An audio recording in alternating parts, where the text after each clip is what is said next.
Just a mom. Fine. I'll show you what just a mom can do. After being humiliated at the PTA meeting, Sophia didn't just cry, she built a $1 million company and bought the very playground.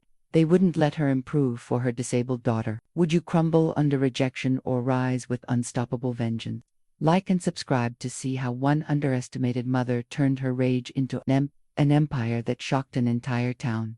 Sophia's hands gripped the steering wheel tighter as she pulled into the elementary school drop-off lane. In the rearview mirror, she could see Emma's face already tightening with anxiety. "Remember what we practiced?" Sophia asked gently.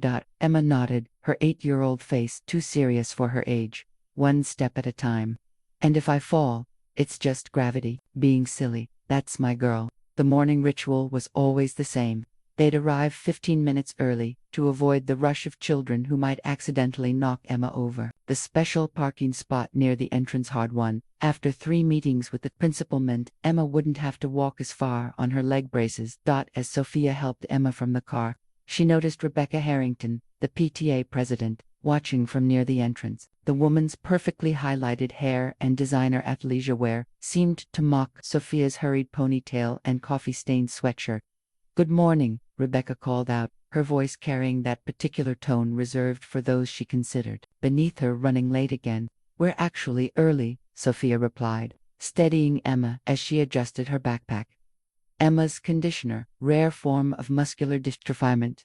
Every movement required thought and effort. The doctors had said she would never walk normally, but they hadn't counted on Emma's determination or Sophia's refusal to accept limitations. "Mommy, I can do it," Emma insisted, pulling away slightly.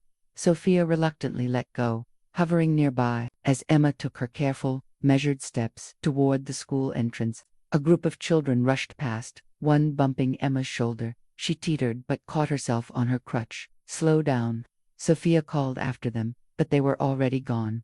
Rebecca sighed audibly. "Children will be children. Children can also be taught consideration," Sophia countered. Inside, Sophia watched through the classroom window as Emma made her way to her desk. The other children were already in tight clusters, their easy movements a stark contrast to Emma's careful navigation. Emma's desk sat slightly apart ostensibly to give her more room, but the isolation was painfully obvious. "She's doing so well," Ms. Peterson, Emma's teacher, said as she approached. "We're making progress with inclusion." Sophia nodded, not trusting herself to speak. Progress meant Emma had been invited to one birthday party this year. Progress meant sometimes another child would sit with her at lunch. Progress felt glacially slow. Later that afternoon, Sophia returned to watch Emma at recess, a habit she'd developed after finding Emma alone on a bench too many times. The playground was a nightmare for a child with mobility issues: wood chips that caught on crutches, climbing structures with gaps too wide, swings too difficult to access independently. Emma sat on the edge, watching others play. A girl approached Lily, one of the few who sometimes talked to Emma, but was quickly called away by other friends to play on the elaborate climbing structure that Emma could never navigate. "I'm sorry, Emma," Lily called back. "Maybe tomorrow." Emma waved, her smile brave but her eyes revealing the hurt beneath. Sophia felt that familiar act, the helpless rage of watching your child suffer and being unable to fix it. That night, after tucking Emma in, Sophia sat on the edge of her bed, studying her daughter's face in the glow of the nightlight. "Did you have a good day, sweetie?" Emma shrugged. "It was okay. Just okay. Lily talked to me at recess." "That's nice. But then she left." Emma's voice was matter-of-fact without self-pity. "The playground isn't made for me, Mom. It's okay. I'm used to it." Those words, "I'm used to it," haunted Sophia as she closed Emma's door. No child should have to get used to exclusion. No child should accept being an afterthought. The memory of Emma's birth flashed through her mind, the joy, followed by the crushing weight of the diagnosis at 6 months, the doctors with their clinical terms, their careful management of expectations. "She may never walk," they'd said. "You need to prepare yourselves." But Emma had defied those early predictions. Through surgeries, therapies, tears, and triumphs, she had gained mobility that amazed her medical team. What she couldn't overcome were the barriers created not by her body, but by a world designed without her in mind. Sophia went to her home office, really just a corner of the dining room, and pulled out the playground design she'd presented. To the PTA, it wasn't just a dream, It was a solution. Ramps instead of stairs, transfer platforms for swings, sensory panels at wheelchair height, ground covering that cushioned falls but didn't impede wheels or crutches. "You're just a mom," Rebecca had said, her voice dripping with condescension. What would you know about playground design? What Rebecca didn't know, what none of them knew, was that before Sophia had put her career on hold, she had been an architectural designer specializing in public spaces. What they saw was just a mom in yoga pants. What they missed was the professional who had once designed award-winning community centers. Sophia traced her finger over her drawings. These weren't just pretty pictures. They were carefully engineered plans that met all safety codes while expanding accessibility. They represented not just Emma's needs, but the needs of every child who'd ever felt excluded. "Just a mom," she whispered to herself. The phrase that had been meant as a dismissal now felt like a challenge. Mark Turner found his wife at the dining table at 2 a.m., surrounded by sketches, her laptop glowing in the darkness. Her fingers moved rapidly across the keyboard, pausing only to scribble notes on the drafting paper beside her. "Sophia," he said softly, "you need to sleep." Sophia looked up, blinking as if surfacing from underwater. "I'm almost done with this section." Mark sighed, pulling up a chair beside her. His dark hair was rumpled from sleep, concern etched in the lines around his eyes. "You've been almost done for 3 hours now. This isn't healthy. You know what's not healthy. Watching our daughter sit alone every day because no one thought to design a playground she could use." Sophia's voice cracked slightly. "I can't sleep knowing I'm not doing everything possible to fix it." Mark glanced at the designs spread across the table. Even to his untrained eye, they were impressive, detailed, professional, innovative. "These are amazing, Sophia, they really are. But you heard what the PTA said. They didn't even look at them properly," Sophia retorted, the memory of that humiliating meeting still raw. "Rebecca took one glance and dismissed them." "Dismissed me." Mark rubbed his tired face. "I know, and it was wrong. But we have to be practical. The school has already allocated their budget for the year. Fighting this battle might not be worth the toll it's taking on you, so I should just give up. Except that Emma will spend her childhood on the sidelines. That's not what I'm saying." Mark's voice remained level, though Sophia could see the tension in his shoulders. "I'm saying maybe we focus on what we can control. We could look at other schools, or save for private options." "Run away, you mean," Sophia said flatly. "Be strategic," Mark countered. "You left a promising career to care for Emma. We've made sacrifices, but we need to be smart about where we put our energy." Sophia turned back to her computer screen. "This isn't just about Emma anymore. It's about every child who's been designed out of consideration, and it's about me." "What do you mean?" "I gave up my career, my independence, my identity," Sophia said, her voice quiet but intense. "I became just a mom, and apparently that means my expertise, my knowledge, my voice doesn't matter anymore." Mark reached for her hand. "Soph, you know I don't see you that way, but they do. And honestly, sometimes I wonder if I've started to see myself that way too." Sophia's eyes filled with tears. "Before Emma's diagnosis, I was designing spaces that changed how people interacted with their environment. I was making a difference. You're making a difference for Emma every day," Mark said gently. "It's not enough." Sophia wiped at her eyes. "I want to make a difference for her and every other child who's been left out. And I want to prove to myself that I'm still that person who could walk into a room and command respect." Mark was silent for a long moment, studying his wife's face. He recognized the determination in her eyes, the same expression she'd worn when the doctor said Emma might never walk. Right before Sophia had researched every possible therapy and fought for treatments insurance didn't want to cover. "What exactly are you planning?" he finally asked. Sophia took a deep breath. "I've been researching inclusive playground equipment manufacturers. There's a gap in the market. The existing options are either prohibitively expensive or poorly designed, created by people who've never watched a child with mobility issues try to navigate them." She turned her laptop toward him, showing a spreadsheet of figures. "I've done the math. With my design background and contacts in manufacturing from my old firm, I could create better options at lower costs." Mark frowned. "You're talking about starting a business, Sophia. We can barely cover our bills with my salary alone. Emma's medical expenses." "I know the risks," Sophia interrupted. "I've calculated everything.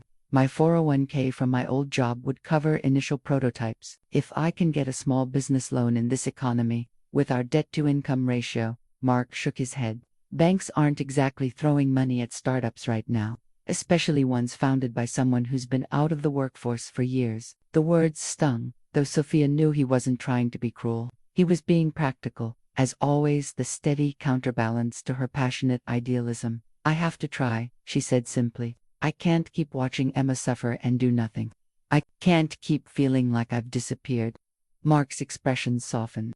He reached out to tuck a strand of hair behind her ear. You haven't disappeared, Soph. Not to Emma, not to me, but I have to myself, Sophia admitted. Each time someone dismisses me as just a mom, each time I swallow my expertise because it makes others uncomfortable, I lose a little more of who I used to be. Mark was quiet for several moments. Then he stood, walked to the kitchen, and returned with 2 mugs of tea. He set one before Sophia and sat down again. Okay, he said finally. If you're serious about this, let's make a plan, a real one, with contingencies and timelines. Let's figure out what we can afford to risk and what we can't. Sophia felt something loosen in her chest, the knot of frustration that had been tightening since that rainy day outside the school. You mean it? I mean, I'm not convinced it's possible, Mark said honestly, but I believe in you, and if anyone can make this work, it's the woman who told a team of medical specialists they were wrong about our daughter's prognosis and proved it. Sophia reached for his hand, squeezing it tightly. Thank you. Don't thank me yet, Mark warned. This is going to be harder than you think. Starting a business is difficult even without the additional challenges you're facing. I know, Sophia said, but continuing like this, watching Emma struggle while I do nothing, that's impossible. Outside their window, the first hints of dawn were beginning to lighten the sky. A new day, and for Sophia, it felt like the first day of a new chapter, one where she would stop asking for permission to make a difference and start demanding the right to try. Sophia's fingers hovered over the keyboard, her cursor blinking. On the contact form of Raj Patel's LinkedIn profile, they hadn't spoken in nearly 9 years, not since she'd left the firm to care for Emma. Would he even remember her? Just do it, she muttered to herself, and clicked send on the message sheet, drafted and redrafted a dozen times. 3 hours later, her phone rang with an unknown number. Sophia Turner. Is that really you? Raj's voice was exactly as she remembered, warm, energetic, with that slight British Indian accent that made every sentence sound like an exciting proposition. Raj, thank you for calling. I wasn't sure you'd remember me. Remember you.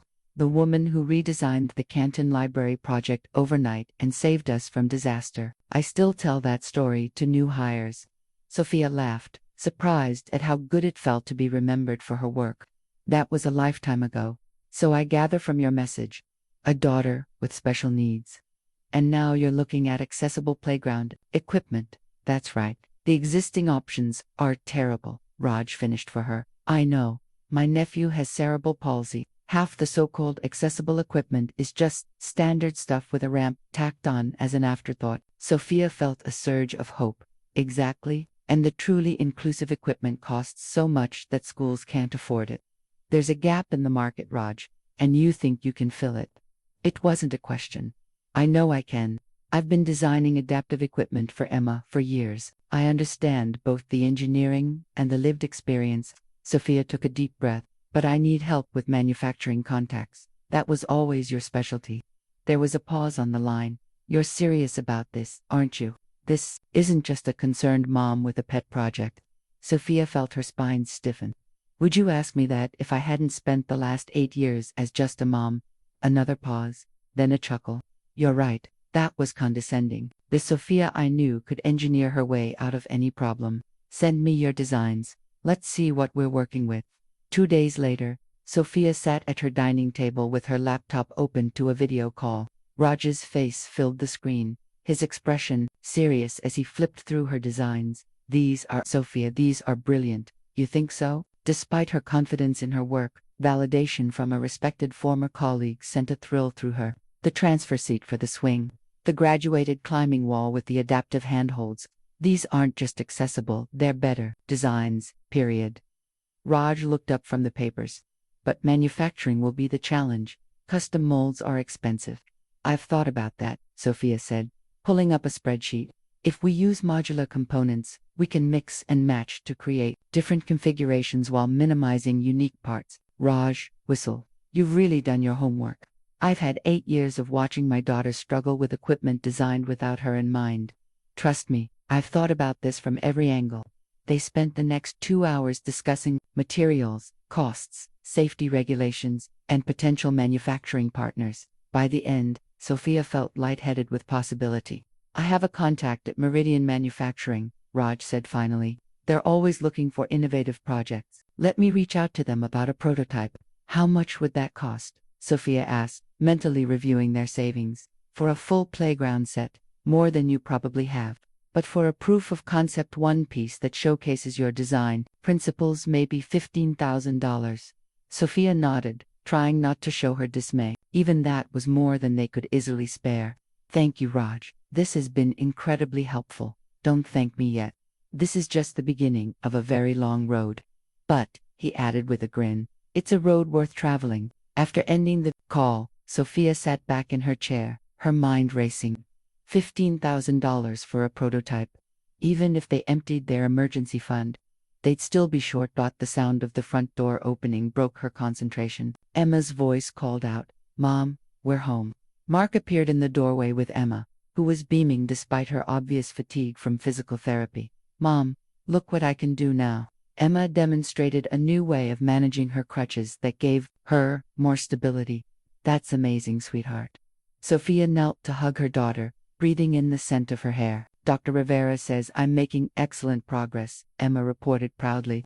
"The best," Mark confirmed, giving Sophia a meaningful look over Emma's head. They both knew what excellent progress meant in context. Emma would always struggle with mobility, but every small gain was a victory. Later that night, after Emma was asleep, Sophia showed Mark her designs and explained her conversation with Raj. $15,000 for just one piece. Mark frowned. "A prototype to prove the concept works," Sophia clarified. "If it's successful, we could attract investors for the full playground line." Mark rubbed his temples. "And where do we get $15,000? We have about $8,000 in the emergency fund.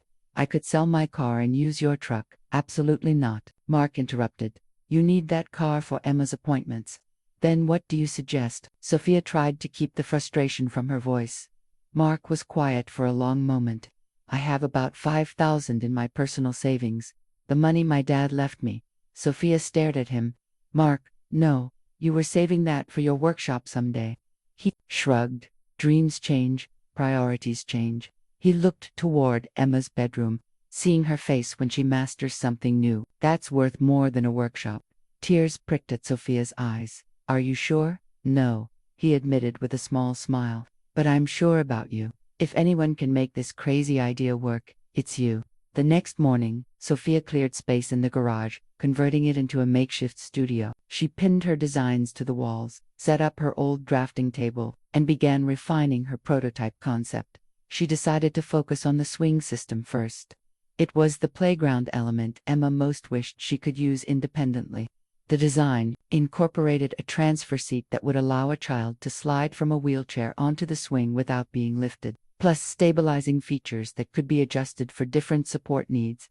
Days turned into weeks as Sophia refined every detail. She worked during school hours and late into the night, researching materials, safety standards, and manufacturing processes. The dining table became command central, covered in sketches, material samples, and cost projections. Emma watched her mother's project with growing interest, offering suggestions from a user's perspective that Sophia incorporated into the designs. "Will I be able to use it, Mom?" Emma asked one evening, studying the swing design. "That's the whole point, sweetheart. You and every other kid who's been told, 'Sorry, this isn't for you.'" Emma's smile was like sunrise. "Can I help name it?" "Of course. What are you thinking?" Emma considered seriously. "The Freedom Swing, because it gives kids freedom to play like everyone else." Sophia felt her heart swell. "The Freedom Swing, it is." That night, as Emma slept, Sophia created a digital rendering of the completed design, adding the Freedom Swing in bold letters across the top. Looking at it on her screen, the prototype no longer seemed like just a drawing or an idea. It was the seed of something that could change everything for Emma,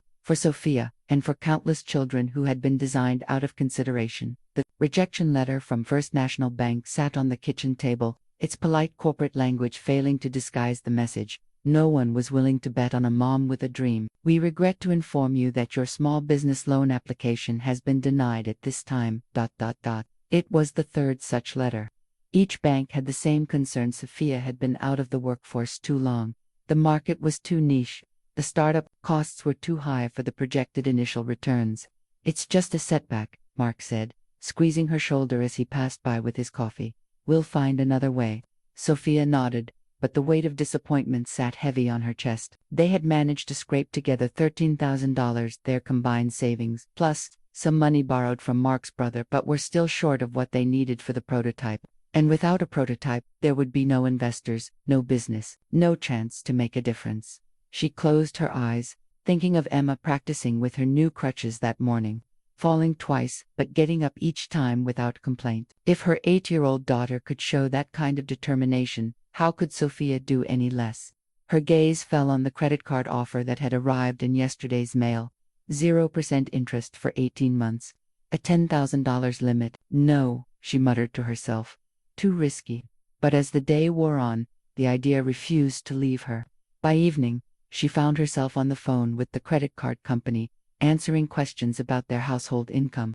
Congratulations, Mrs. Turner, the representative said finally.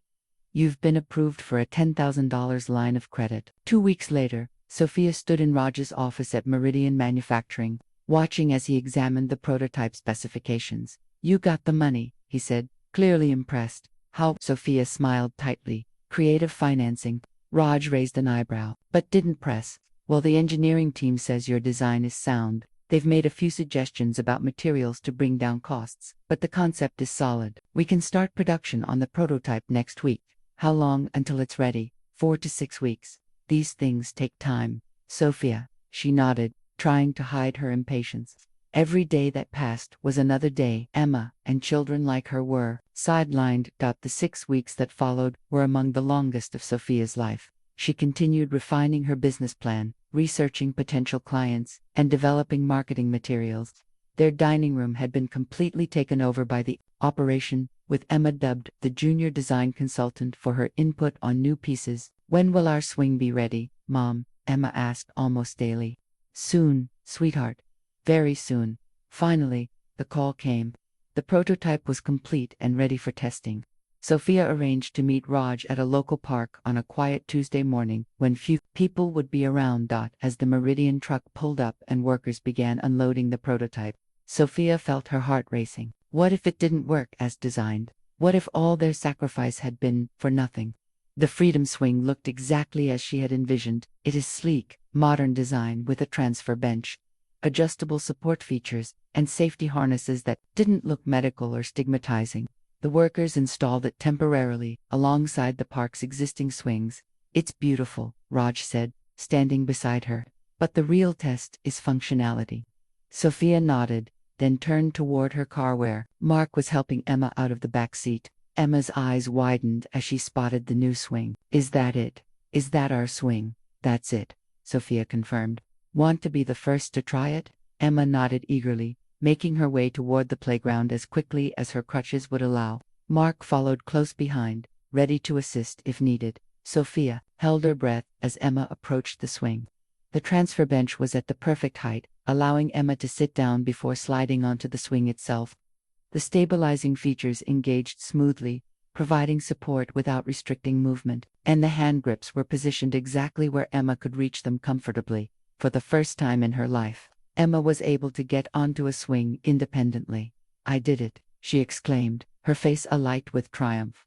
Mom, Dad, look, I did it myself. Mark began pushing her gently, and Emma's laughter rang out across the empty park. Sophia felt tears sliding down her cheeks as she watched her daughter experience this simple childhood joy that had previously been inaccessible to her. I'd say, that's a successful test, Raj said quietly, his own voice thick with emotion. Sophia nodded, unable to speak. Everything, the maxed-out credit cards, the rejected loans, the endless hours of work, all of it was worth this single moment. Mark pulled out his phone and began recording Emma swinging, her face a picture of pure joy. We should document this, he said, for your business plan.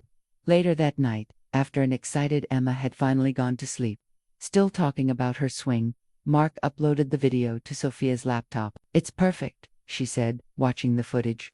"This is exactly what potential clients and investors need to see the real impact of inclusive design." On impulse, she posted the video to her personal social media accounts with a simple caption: "Today my daughter used a playground swing independently for the first time. This is why inclusive design matters.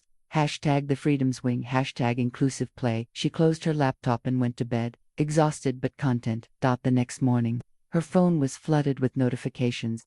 The video had been shared hundreds of times overnight. Comments poured in from parents of children with disabilities, occupational therapists, disability rights advocates, and playground designers. "Where can I buy this? Our school district needs this. This is brilliant engineering with heart." By afternoon, local news stations were calling, asking to interview the creator of the Freedom Swing.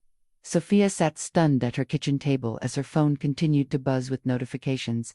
"Soph," Mark called from the living room where he was watching the local news. "You're on TV." Sure enough, a reporter was showing the video, describing it as a local mom's innovative solution that could change playgrounds forever. That evening, as Sophia was trying to process the day's events, an email arrived from an address she didn't recognize: ljenkins@venturefirst.com.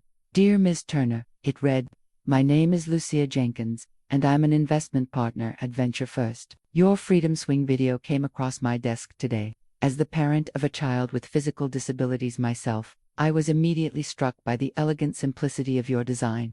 I would like to discuss potential investment opportunities for what I assume is a broader vision for inclusive playground equipment. Please call me at your earliest convenience." Sophia stared at the screen, then called for Mark. He read the email over her shoulder, then looked at her with wide eyes. "Is this real?" he asked. "I think so," Sophia whispered.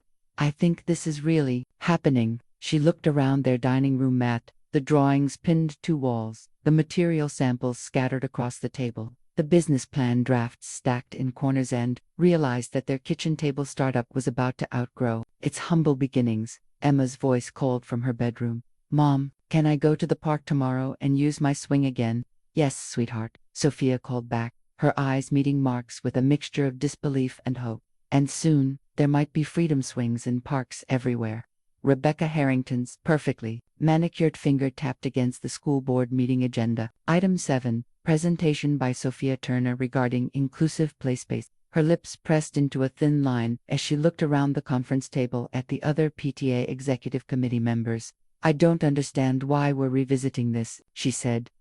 "We already made our decision about the playground upgrades for this year. Apparently, Mrs. Turner has started some kind of business," explained Diane Liu, the PTA secretary. "The video of her daughter using that swing has over 1 million views now. The principal thought it would be good publicity for the school to hear her out." Rebecca's eyebrows arched. "A business? She's been a stay-at-home mom for years." "She was an architectural designer before that," Diane noted. "Pretty successful one, from what I've heard." "Well," Rebecca said dismissively, "success in the past doesn't guarantee success now. We can't risk our children's safety on some hobby project." 2 days later, Sophia stood at the podium in the school's multipurpose room, facing the school board, the PTA executive committee, and a surprisingly large turnout of parents. The local interest in her Freedom Swing had brought out curious onlookers. "Thank you for allowing me to present again," Sophia began, her voice steadier than she felt. "As some of you may know, I've recently founded Inclusive Play Spaces, a company dedicated to creating playground equipment that all children can use, regardless of physical ability." She clicked to the first slide of her presentation, showing Emma on the Freedom Swing. "This is my daughter Emma, who, like several other students at this school, has mobility challenges. Until now, she has never been able to use a playground swing independently." Sophia moved through her presentation methodically, explaining the engineering behind her designs, the safety features, the cost comparisons with traditional equipment, and the social benefits of inclusive play. "Studies show that inclusive playgrounds don't just benefit children with disabilities," she explained. "They promote empathy and social awareness in all children. They create a culture of acceptance from an early age." She was just beginning to outline her proposal for the school when Rebecca raised her hand. "Mrs. Turner," she interrupted, "while this is all very inspiring, I have some concerns about the credentials of your company. How many playground installations have you completed? As I mentioned, we're a new venture, Sophia replied evenly. The Freedom Swing prototype is our first completed piece, though we have designs for a complete playground system. So none, Rebecca clarified. You have completed 0 playground installations. And you're asking our school to be your guinea pig. Murmurs rippled through the audience. We would be your first client, Sophia acknowledged. However, all our designs meet or exceed safety standards. And what about liability? Rebecca pressed. If a child were injured on one of your experiments, who would be responsible? The school, the taxpayers. Before Sophia could answer, the principal, Dr. Hernandez, stepped in. We always ensure any equipment installed on school grounds is properly certified and insured. That would be a prerequisite for any vendor. Of course, Sophia agreed. We're currently in the certification process for all our designs, but not yet certified, Rebecca pointed out. Not yet, no. That process takes time. Rebecca smiled thinly. And money. Speaking of which, how exactly is this venture being funded? I understand you haven't worked outside the home in quite some time. The question felt like a slap. Sophia took a steadying breath. We have private investment as well as our own capital. I see. Rebecca tapped her pen against her notepad. And what experience do you have in running a business? Managing manufacturing, quality control. Each question felt designed to undermine her credibility in front of the whole community. Sophia struggled to maintain her composure. I have extensive experience in design and project management from my previous career. And I've partnered with experienced professionals in manufacturing. Like whom? Meridian Manufacturing is producing our prototypes, Sophia stated. Grateful that at least this was an impressive name to drop. A flicker of something surprise. Perhaps concern crossed Rebecca's face before her expression smoothed again. Well, we appreciate your presentation, Mrs. Turner, Rebecca said, with a finality that suggested the discussion was over. The board will take it under advisement, but as you know, our budget for this year is already allocated. As Sophia gathered her materials, she overheard Rebecca speaking to another board member. It's sweet that she wants to help her daughter, but we can't risk our children's safety on an amateur operation. The words stung, but the sting turned to determination as Sophia walked to her car. She wasn't asking for charity or special treatment. She was offering a solution to a real problem, one that affected not just Emma but countless children. Her phone buzzed with a text from Lucia Jenkins, her investor. How did it go? Sophia typed back, about as expected. They're not ready to take a chance on us yet. Lucia's response was immediate. Their loss. Focus on the districts that are interested. Success is the best revenge. Over the next few weeks, Sophia threw herself into developing inclusive play space. With Lucia's investment, they were able to create prototypes of 3 additional pieces: a wheelchair-accessible merry-go-round, a sensory play panel, and a climbing structure with multiple access points for different ability levels. Interest in their products was growing. 2 neighboring school districts had requested proposals, and a major city parks department had reached out about a potential pilot program. But at Emma's school, resistance seemed to be hardening. Sophia began hearing troubling comments from other parents. I heard the equipment hasn't been safety tested. Someone said it could void the school's insurance. Apparently, it's just a hobby project she's pushing because of her daughter. The rumors were specific enough and damaging enough that Sophia suspected they weren't accidental. Her suspicions were confirmed when Emma came home in tears one day. Lily said her mom told her not to play with me because you're trying to sue the school. Emma sobbed. What? That's ridiculous. Sophia hugged her daughter tightly. I would never do that. I know, but now Lily won't talk to me. Lily's mother was on the PTA executive committee with Rebecca, determined to understand what was happening. Sophia reached out to Diane Liu, who had seemed more open-minded during the board meeting. I'm sorry about all this, Diane said when they met for coffee. Rebecca has been vocal in her concerns about your company. Why? This isn't personal. I'm trying to create something that would benefit the school and the community. Diane hesitated. I probably shouldn't tell you this, but Rebecca's husband sits on the board of Playwell Industries. Sophia blinked. The playground equipment manufacturer. Diane nodded. One of the largest in the country. The company that currently supplies all the equipment for our district.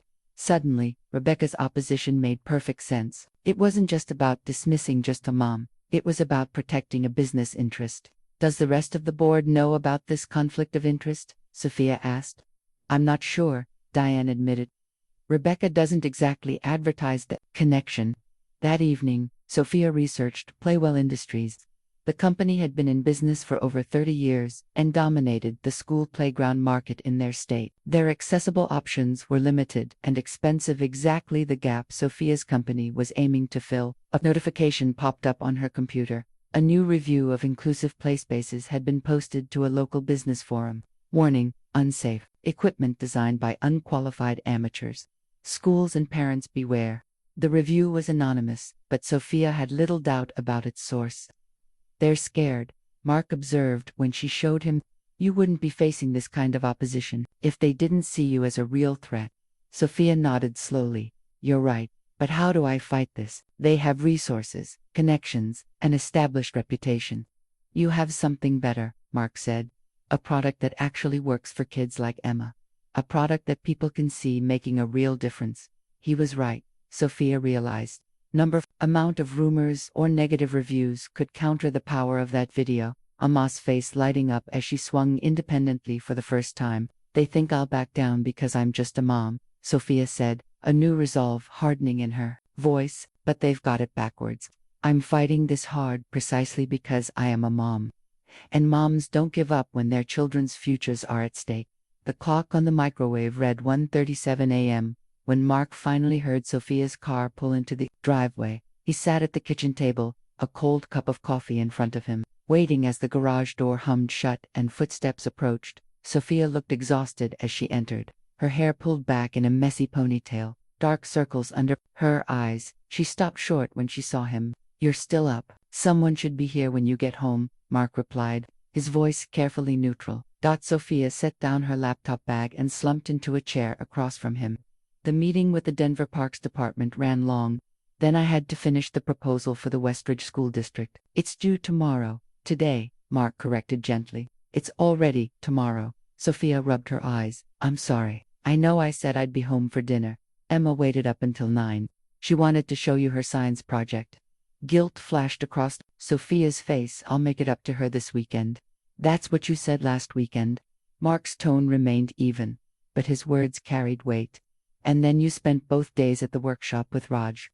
Mark, this is critical. We're finalizing the designs for the climbing structure. If we can get it certified by next month. I know, Mark interrupted. Everything is critical right now. I understand that, do you? Sophia's exhaustion gave way to frustration. Because sometimes it feels like you don't. This business is our future, Ma's future. Emma needs her mother in the present, Mark countered, not just planning for her future. They stared at each other across the table, the late hour and accumulated stress making the distance between them feel vast. What do you want me to do? Sophia finally asked. Give up. Walk away when we're so close to making this work. I want you to find balance, Mark said. I want our daughter to know her mother is still there for her. I want to go to bed with my wife occasionally, instead of waking up to find her side of the bed empty. Sophia flinched. That's not fair. You know how much this means to Emma, to other kids like her. Yes, I know. Mark ran a hand through his hair. But Soph, at what cost? We're in debt up to our eyeballs. You're working around the clock. Emma is feeling abandoned. Abandoned. Sophia's voice rose sharply. I am doing all of this for her. Mark cautioned, glancing toward the hallway. You'll wake her. She said that. Sophia asked more quietly, her face stricken, that she feels abandoned. Mark sighed. Not in those words. But she asks every day when you'll be home. She saves things to show you. And then she goes to bed disappointed. Tears welled in Sophia's eyes. I'm trying to make the world better for her. I know. Mark reached across the table to take her hand. Your intentions are good, Soph, but the road to hell is paved with good intentions, she finished, withdrawing her hand. So that's what this is. Hell no, but it's not sustainable. We've maxed out 2 more credit cards. The second mortgage was supposed to be a temporary solution, but now we're talking about additional investment rounds and extended production timelines. Lucia believes in us. She's willing to increase her investment. At what percentage of the company? Sophia looked away. We're still negotiating, which means it's not good. Mark stood and began pacing. Soph, I believe in what you're doing. I really do. But we need limits, boundaries. We can't risk everything, our home, our savings, our family in this. It's not a risk if it works, Sophia insisted. And it is working, Mark. We have 3 school districts interested. The Denver Parks Department is considering a citywide implementation. Considering, interested, Mark shook his head. Meanwhile, we're hemorrhaging money on prototypes and certifications with no guaranteed return. Sophia stood suddenly. I can't believe you're doing this now. Tonight, when I'm exhausted and have a proposal due in... She glanced at the clock. 6 hours. When else, Sophia? You're never here. The sharpness in his voice echoed in the quiet house. Both of them froze, listening for any sign that Emma had awakened. After a moment of tense silence, Sophia spoke again, her voice low. I need to finish the proposal. She grabbed her laptop bag and headed toward her office. Mark watched her go, the weight of unresolved tensions settling between them. Neither of them noticed the small figure standing in the shadows of the hallway. Emma retreated silently to her room, careful not to let her crutches make noise against the floor. She closed her door and climbed into bed, clutching the science project model she'd been so excited to show her mother, a solar system made with painted styrofoam balls and wire hangers. Her parents were fighting about money, about the business, about her. It's my fault, she whispered to the darkness. If she didn't have her condition, if she could use regular playground equipment, none of this would be happening. Her parents wouldn't be fighting. They wouldn't be in debt. Her mom would be home at night. Sleep came fitfully, troubled by the weight of a responsibility no 8-year-old should have to bear. The next morning, Emma was unusually quiet at breakfast. Sophia, rushing to submit her proposal before taking Emma to school, hardly noticed. Mark exchanged worried glances with his daughter but said nothing to Sophia. Their argument from the night before still simmering beneath the surface. I'll pick you up after school, Sophia promised as she dropped Emma off. Maybe we can get ice cream. Emma nodded without enthusiasm. Okay.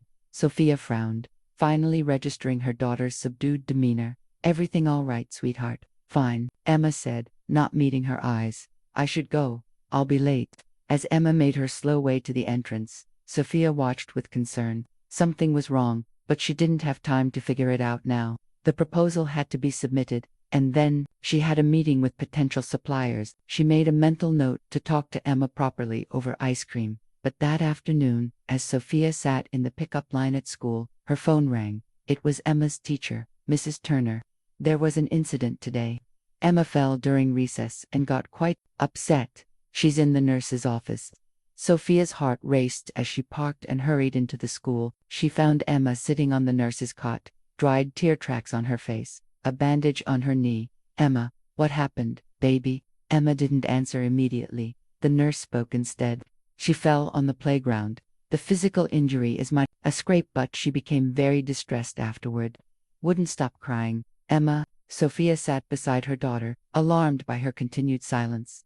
Finally, in a small voice, Emma said, I heard you and Dad fighting last night. Sophia felt the blood drain from her face. Oh, honey, It's because of me, isn't it? Because I'm broken.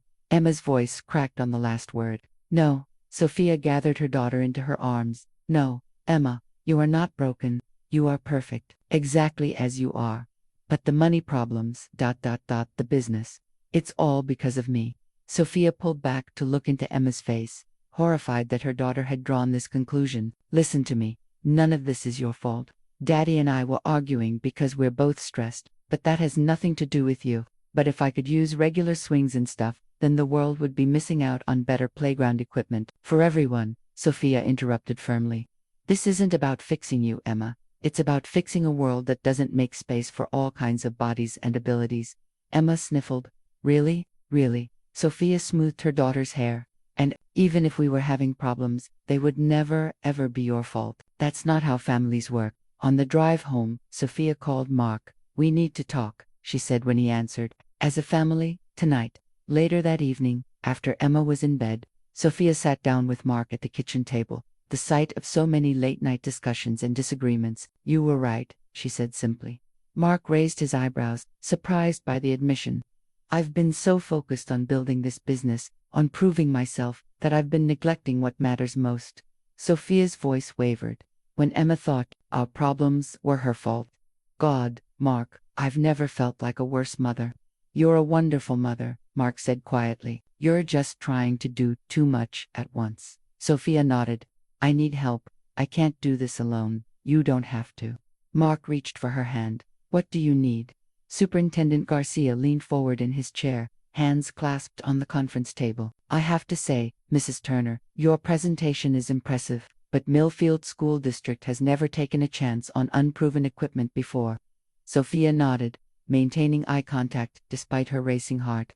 I understand your caution, Dr. Garcia. That's why we're offering the pilot program at a reduced cost, with a full money-back guarantee if the equipment doesn't meet expectations, and the safety certifications.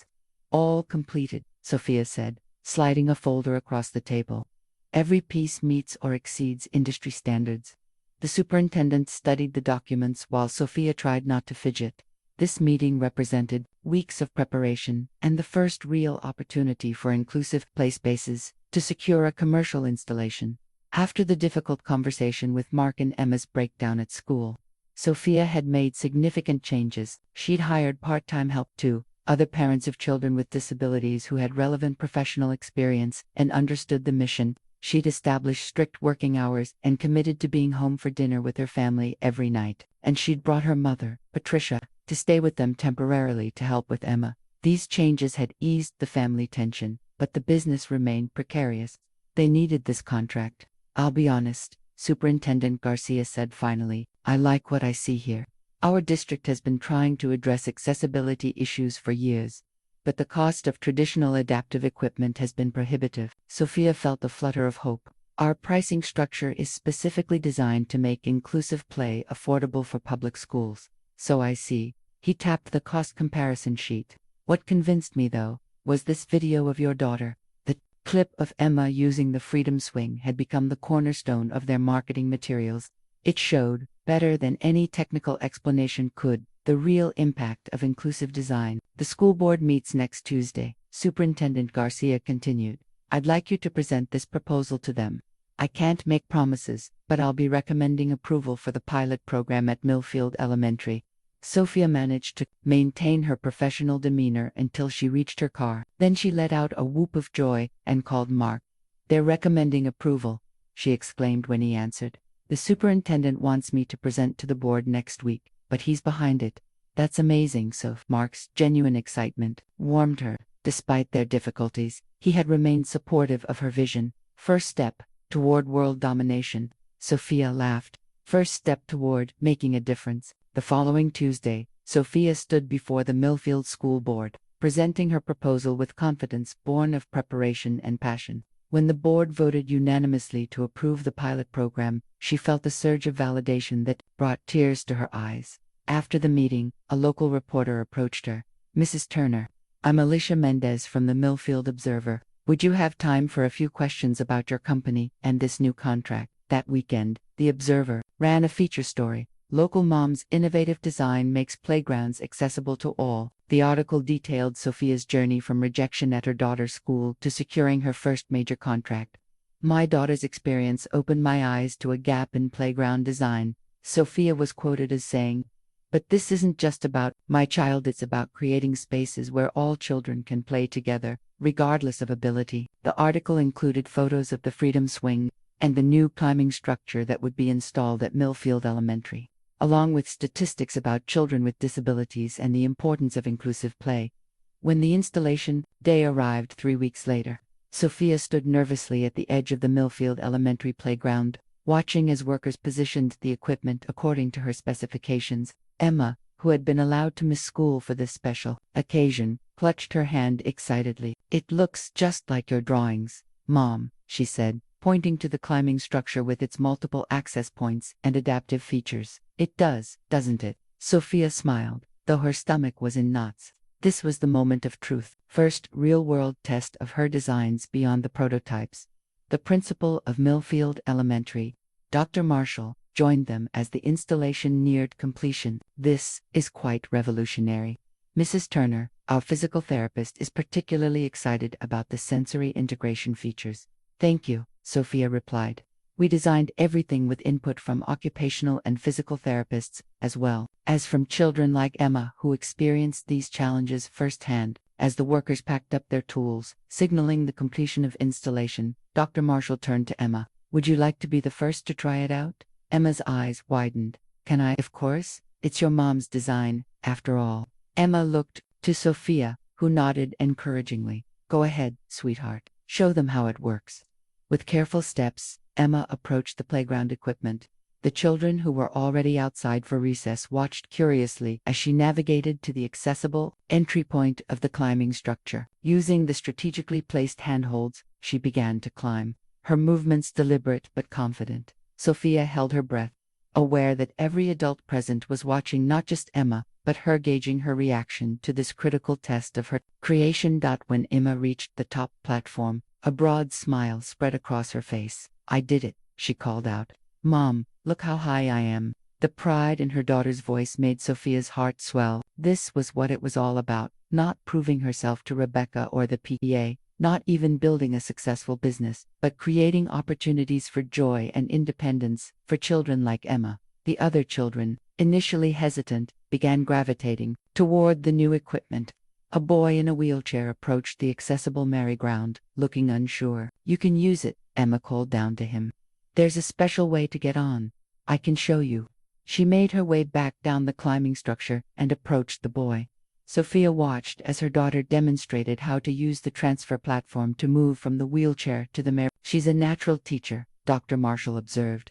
She's had a lot of practice explaining her needs, Sophia replied, a hint of sadness in her voice. Within minutes, the new playground equipment was swarming with children of all abilities, figuring out together how the various features worked. Emma was in the middle of it all, explaining and demonstrating, her usual shyness forgotten in the excitement of being the expert for once. A small girl with leg braces similar to Emma's approached shyly. Can I try the swing? Sure, Emma said.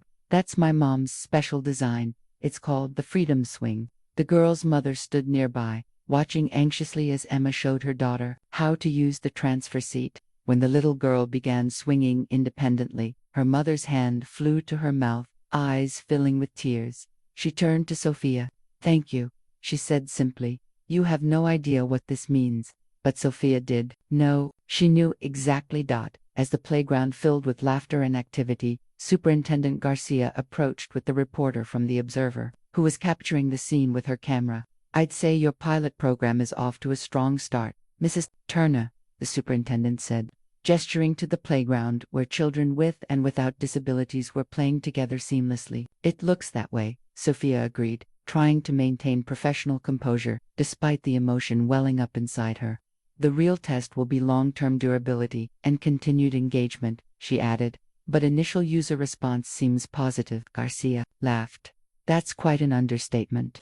Look at them. The reporter snapped a photo of Emma helping another child onto the swing, both girls grinning. Mrs. Turner, she said, would you say this moment represents the achievement of your vision? Sophia watched as her daughter, who had spent so many recesses alone on the sidelines, was now at the center of an enthusiastic group of new friends. No, she said softly, this is just the beginning. The success at Millfield Elementary opened doors. Within a month, 2 neighboring school districts had signed contracts for playground installations. The video of opening day, with Emma guiding other children on the equipment, had gone viral in disability advocacy circles. Inquiries were coming in from across the state, and inclusive play spaces was growing faster than Sophia had anticipated, which made the current crisis all the more devastating. What do you mean, production is delayed? Sophia paced the length of her new office space, the small but professional suite they'd rented after outgrowing the dining room operation. We have installation scheduled for Riverdale Elementary in 3 weeks. On the phone, Raj sounded equally stressed. The supplier for the specialized joint components shut down without warning, some kind of financial irregularity. They're under investigation, and all their inventory has been seized. Can we source the parts elsewhere? I'm trying, but these are custom components. The molds were designed specifically for your equipment. We can have new ones made, but it will take time. Sophia stopped pacing, her mind racing. How much time? Minimum 8 weeks. 8 weeks. Sophia's voice rose in disbelief. Raj, we have 3 installations scheduled in that time frame. We've taken deposits. There are children waiting. I know. Raj's voice was grim. I'm exploring every option, but right now, it doesn't look good. After hanging up, Sophia sat heavily in her chair, staring at the whiteboard where their production and installation schedule was mapped out in neat, color-coded sections. 3 weeks until the Riverdale installation, 5 weeks until Lakeside Primary, 7 weeks until Pinneview Elementary. And now, an 8-week minimum delay. Her phone rang again. One of her new employees, Tyler, who was managing client relations. Sophia, Riverdale's principal, is on the other line. They're preparing a press release about the new playground and want a quote from you. Sophia closed her eyes briefly. Tell them I'll call back this afternoon. We need to discuss some scheduling adjustments.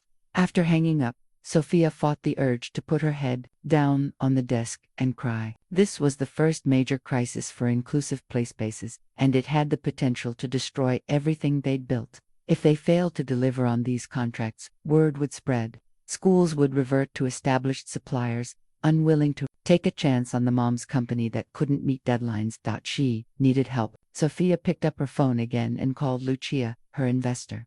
A supplier shut down. That's serious, Lucia said after Sophia explained the situation. What's Raj's backup plan? He's searching for alternative suppliers, but the components are custom. Custom doesn't mean irreplaceable, Lucia said firmly. This is manufacturing, not magic. Send me the specs. I have contacts in the industry. Sophia felt a glimmer of hope. Thank you, Lucia. I'll forward everything right away. In the meantime, you need to manage expectations with your clients. Be transparent about the delay, but offer something to offset the disappointment. A discount on maintenance, additional features at no cost, something that shows good faith, that will cut into our margins. Better to lose some profit than lose the contracts entirely, Lucia pointed out. This is a test, Sophia. How you handle this crisis will define your company's reputation. After the call, Sophia gathered her small team. Tyler, who managed client relations, Mariana, who handled marketing and social media, and Jen, who coordinated with the manufacturing and installation teams. All were parents of children with disabilities, all had put their professional skills on hold during their caregiving years, and all believed passionately in Inclusive Play Space's mission. We have a problem, Sophia began, explaining the supplier situation. I need ideas, creative solutions. How do we keep our clients happy while we solve the production delay? For the next hour, they brainstormed furiously. By the end, they had a plan. They would be completely transparent about the delay, offer a 15% discount on the total contract, and provide temporary playground accommodations in the form of portable equipment that could be used until the permanent installation was complete. The portable equipment will eat into our budget, Sophia acknowledged. But if it saves these contracts, it's worth it. With the team working on implementation, Sophia made the difficult calls to each school principal personally, explaining the situation and offering the compromise solution. To her relief, all 3 were understanding, though clearly disappointed. We'll have to adjust our planning, Riverdale's principal said, but we appreciate your honesty and the effort to make this right. That evening, Sophia arrived home mentally exhausted but feeling like they had contained the immediate crisis. She found Mark and Emma in the kitchen, preparing dinner together. How was your day? Mark asked, noticing her weary expression. Challenging, Sophia admitted, giving Emma a hug, but we're working through it. Later, after Emma was in bed, Sophia explained the full situation to Mark. That could have been a company killer, he observed, pouring her a glass of wine. It still might be, Sophia said. The portable equipment solution is eating our profit margin on these contracts. And if Lucia can't help find an alternative supplier quickly, we could face even longer delays. Mark was quiet for a moment, considering. What about that friend of yours from college, the one who worked in industrial engineering, David Chen? Sophia hadn't thought of him in years. Last I heard, he was working for an automotive parts manufacturer. Exactly. If anyone would know about custom metal components, it would be someone in that industry. Sophia felt a spark of hope. Mark, that's brilliant. I'll reach out to him tomorrow. The next morning, Sophia searched for David on professional networking sites and sent him a message explaining her situation. To her surprise, he responded, within hours. Sophia, great to hear from you, though sorry about the circumstances. My company actually has in-house capability for the kind of components you're describing. Send over the specs, and I'll see what we can do. 3 days later, David called with news that left Sophia speechless. We can produce the components you need, he said. Our production line has some downtime between automotive contracts, and your project is small enough to fit in that window. We can have the first batch ready in 2 weeks. 2 weeks. Sophia could hardly believe it. David, that would save us. What's the cost? He named a figure that was actually lower than their original supplier's price. How is that possible? Sophia asked, suspicious of such good fortune. David laughed. Economy of scale. These components are similar to parts we already produce, so the setup cost is minimal. Plus, I showed your designs to our CEO. His grandson uses a wheelchair, and he was impressed with what you're doing. Consider it our contribution to making playgrounds better for all kids. With the component crisis averted, Sophia's team shifted into high gear. They managed to complete the Riverdale installation just 1 week behind schedule. And the school was so pleased with the portable equipment and the discount that they became enthusiastic advocates for inclusive play spaces. The Lakeside and Pennyview installations followed on the revised schedule, each garnering local press coverage and positive feedback from students, parents, and educators. By the end of the month, Inclusive Play Spaces had not only weathered its first major crisis, but had emerged stronger, with a reliable new supplier, and a reputation for integrity in how they handled the challenges. As they prepared to move from their small office suite to a larger facility that would accommodate their growing team, Sophia found an unexpected envelope on her desk.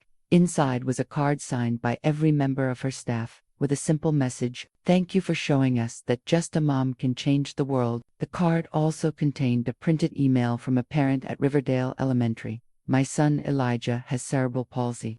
Before your playground was installed, he spent recess watching other kids play. Yesterday, he came home and announced he has 3 new friends who played with him on the cool new equipment. For the first time in his school career, he feels included. Thank you for making this possible."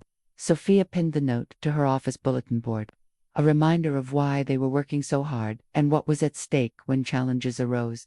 That evening, as she helped Emma with homework, her phone buzzed with a text from Lucia: "Check your email. Opportunity too good to explain by text." Once Emma was settled with her assignment, Sophia opened her laptop to find an email with the subject line: "Franklin Heights School Board Member Inquiry." The message was brief but momentous. "Dear Miss Turner, my name is Eleanor Washington, and I sit on the Franklin Heights School Board. My granddaughter Zoe has spina bifida and attends Franklin Elementary, the same school where your proposal was rejected several months ago. I recently visited Millfield Elementary and was impressed by their new inclusive playground. When I discovered the equipment was designed by a parent from our own district whose proposal we had dismissed, I was both amazed and concerned. I'd like to discuss the possibility of reconsidering your playground design for Franklin Elementary. Perhaps it's time our school caught up with our neighboring districts in creating truly inclusive spaces for all children. Please contact me at your convenience.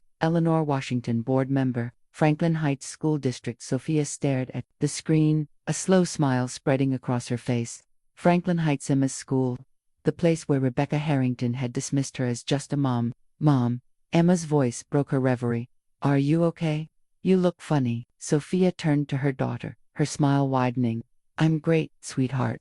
In fact, I think things are about to get even better." "Better how?" "Well," Sophia said, pulling Emma onto her lap despite her growing size. "Remember how I told you that sometimes no just means not yet?" Emma nodded. "I think not yet just turned into now." The sleek conference room of Playwell Industries headquarters intimidated despite Sophia's attempts to remain unimpressed. Floor-to-ceiling windows offered panoramic views of the city skyline, and the mahogany table gleamed with the kind of polish that spoke of old money and established power. Gerald Harrington, Rebecca's husband and Playwell's executive vice president, across from Sophia, his expression carefully neutral as he slid a folder across the table. "Our offer," he said simply. "I think you'll find it more than generous." Sophia didn't immediately reach for it. "I'm still curious why Playwell is suddenly interested in acquiring inclusive play spaces. We're a relatively small operation compared to your market share." Gerald smiled thinly. "Let's call it strategic consolidation. Your designs have attracted attention in certain circles. Our board feels you're an innovative approach to accessibility could complement our existing product line. Translation: We've noticed you're taking our clients and want to eliminate the competition. Sophia finally opened the folder. The figure on the first page made her breath catch. $10 million. Enough to pay off all their debts, secure Emma's future, and leave a substantial cushion besides. This is contingent on a 5-year non-compete clause, of course, Gerald continued, and we'd acquire all existing patents and designs. And what happens to those designs? Sophia asked, keeping her voice steady, despite her racing heart. Gerald shrugged. They'd be integrated into our product development pipeline as appropriate, meaning they'd be shelved if they competed with your existing products. I wouldn't put it that way. Gerald's smile didn't reach his eyes. We have established manufacturing processes, economies of scale, existing supply chains. Some adaptation would be necessary. Sophia closed the folder. I appreciate the offer, Mr. Harrington. I'll need to discuss this with my partners. Of course, we'll need your answer by the end of the week. He stood, extending his hand. I should mention that our offer is contingent on complete confidentiality regarding this meeting. Sophia understood the implication. Rebecca wasn't supposed to have shared Playwell's connection to her husband.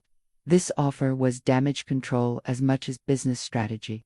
Understood, she said, shaking his hand briefly. As her car pulled away from Playwell headquarters, Sophia's phone rang. Mark's name flashed on the screen.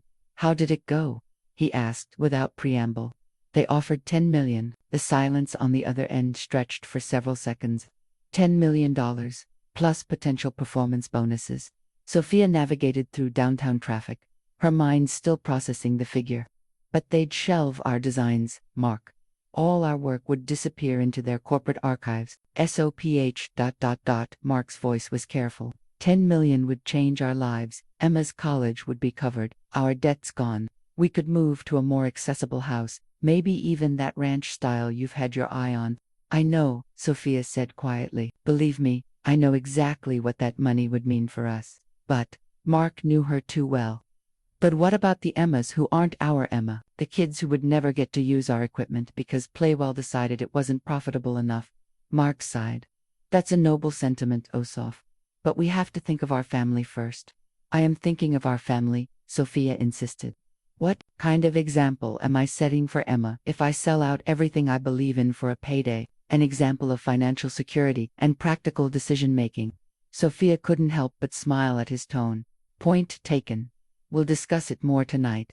At the office, Sophia called an emergency meeting with her core team and Lucy. She laid out Playwell's offer without editorializing, watching their reactions carefully. $10 million, Tyler repeated, stunned. That's life-changing. For all of us, Sophia agreed. The offer includes retention bonuses for key employees. Mariana frowned. But what happens to the mission? The vision of truly inclusive play spaces, likely shelved, Lucia said bluntly. That's standard in these acquisitions. They're buying market share and eliminating competition, not embracing your ethos. So we'd be selling out, Jen said, the disappointment clear in her voice. We'd be making a business decision, Lucia countered, one that could secure everyone's financial future. There's no shame in that. Sophia leaned forward. I want honest opinions. This affects all of us. The discussion continued for over an hour, passionate and sometimes heated. By the end, the team was divided, with valid arguments on both sides. Ultimately, Sophia, this is your decision, Lucia said as the meeting concluded. You founded this company, your vision drives it. But consider all angles, including the fact that Playwell could simply copy your designs with enough modifications to avoid patent infringement. Then you'd have nothing. That evening, Sophia and Mark sat on their back porch after Emma had gone to bed, the Playwell offer folder between them on the table. What does your gut tell you? Mark asked, handing her a glass of wine. Sophia sighed. That this is wrong, that we're just getting started, and our work matters too much to surrender it. And your head. That $10 million solves a lot of problems. She took a sip of wine, looking out at their modest backyard. We've maxed out credit cards, taken a second mortgage, borrowed from your brother. This would wipe all that away. Mark was quiet for a moment. When I married you, I knew I was getting someone who follows her convictions, even when it's hard. It's one of the things I love about you. But sometimes I wish you'd choose the easier path, just once. He smiled to soften the words. Especially when that path comes with $10 million. Sophia leaned her head on his shoulder. If I take this deal, everything we've built disappears. All those children who would have benefited from our designs will be back to watching from the sidelines. Maybe, Mark acknowledged, or maybe Playwell really will integrate your innovations into their product line, reaching more children than you could have independently. Do you believe that? Mark hesitated. No, not really. They sat in silence, the weight of the decision hanging between them. I can't do it, Sophia finally said. I can't sell out those kids. I can't sell out Emma. Mark took her hand. Then we don't do it. We'll find another way to manage the finances. You're okay with that, really? No, he admitted with a small laugh. Part of me is screaming to take the money and run. But I know you, Soph, if you did that, you'd never forgive yourself. And eventually, you wouldn't forgive me for pushing you toward it. Sophia squeezed his hand, grateful beyond words for his understanding, even as anxiety about their financial future twisted in her stomach.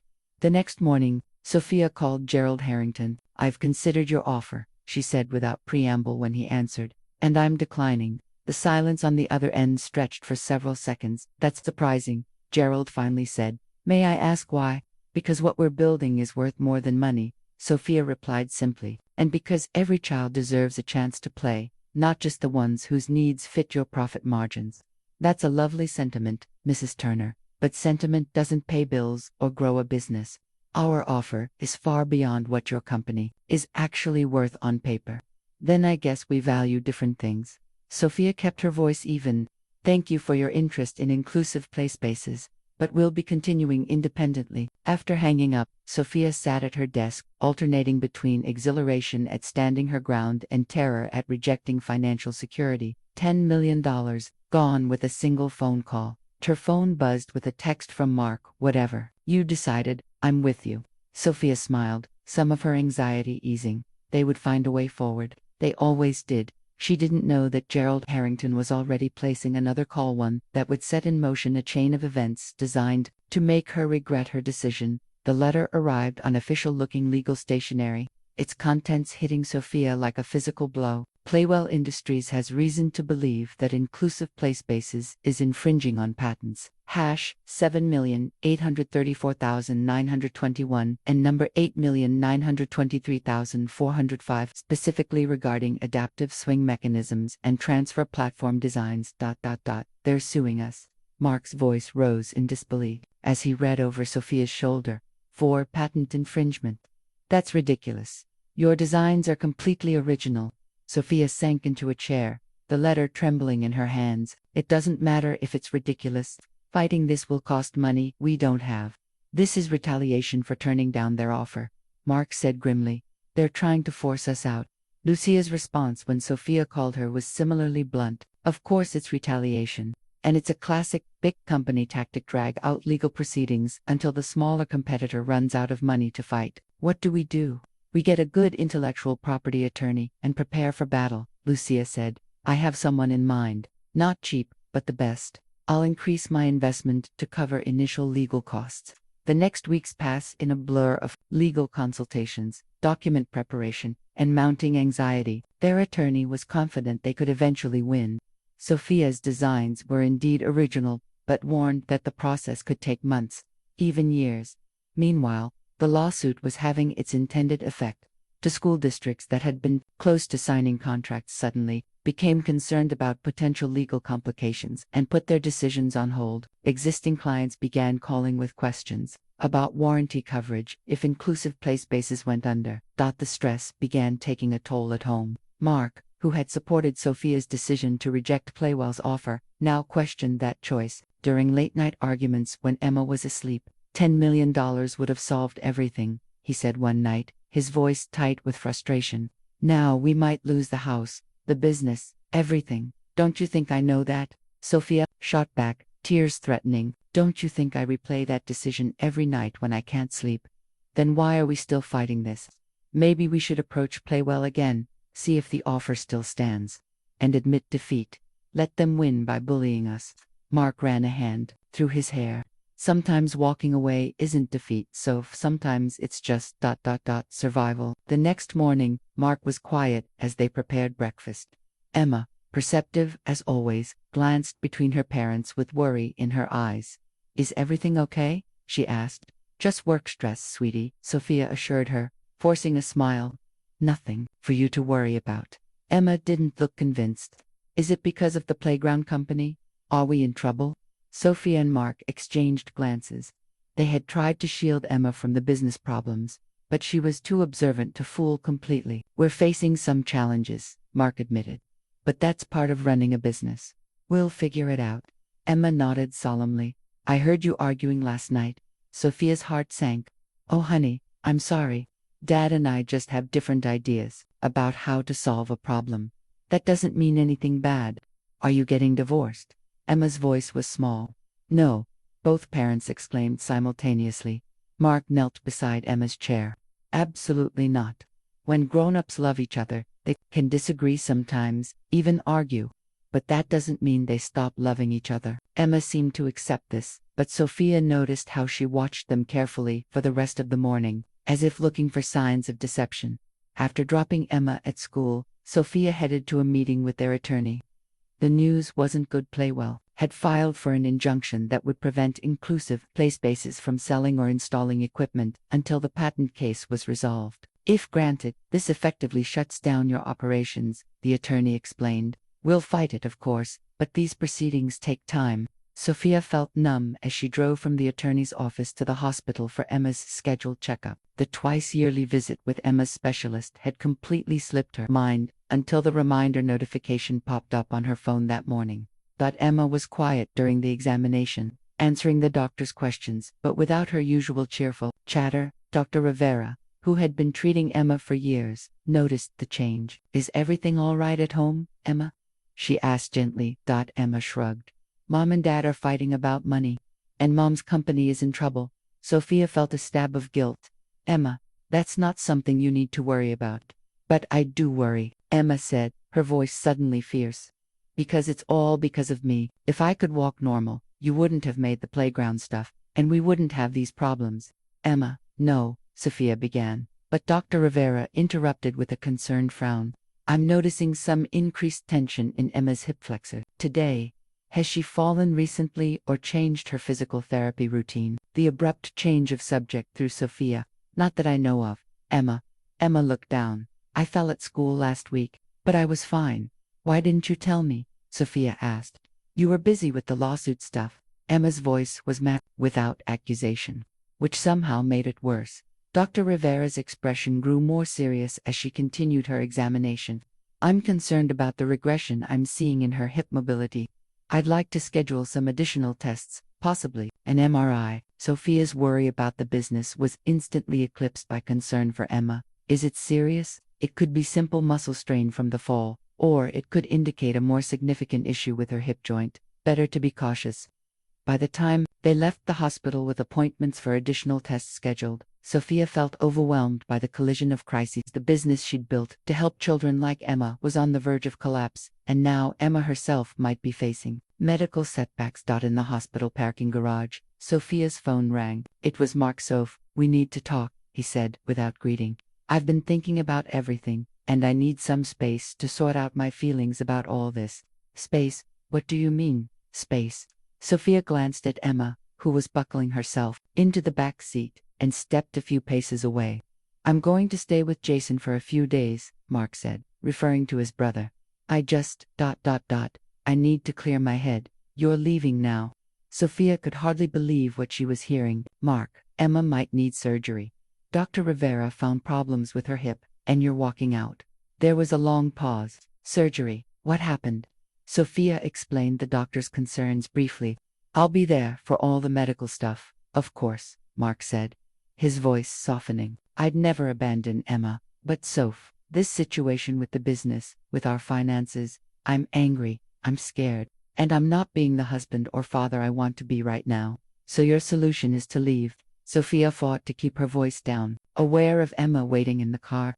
My solution is to take a step back before I say or do something I'll regret, Mark replied. It's just for a few days. I'll call Emma tonight to explain. After hanging up, Sophia leaned against a concrete pillar, taking deep breaths to compose herself before returning to the car. She couldn't fall apart.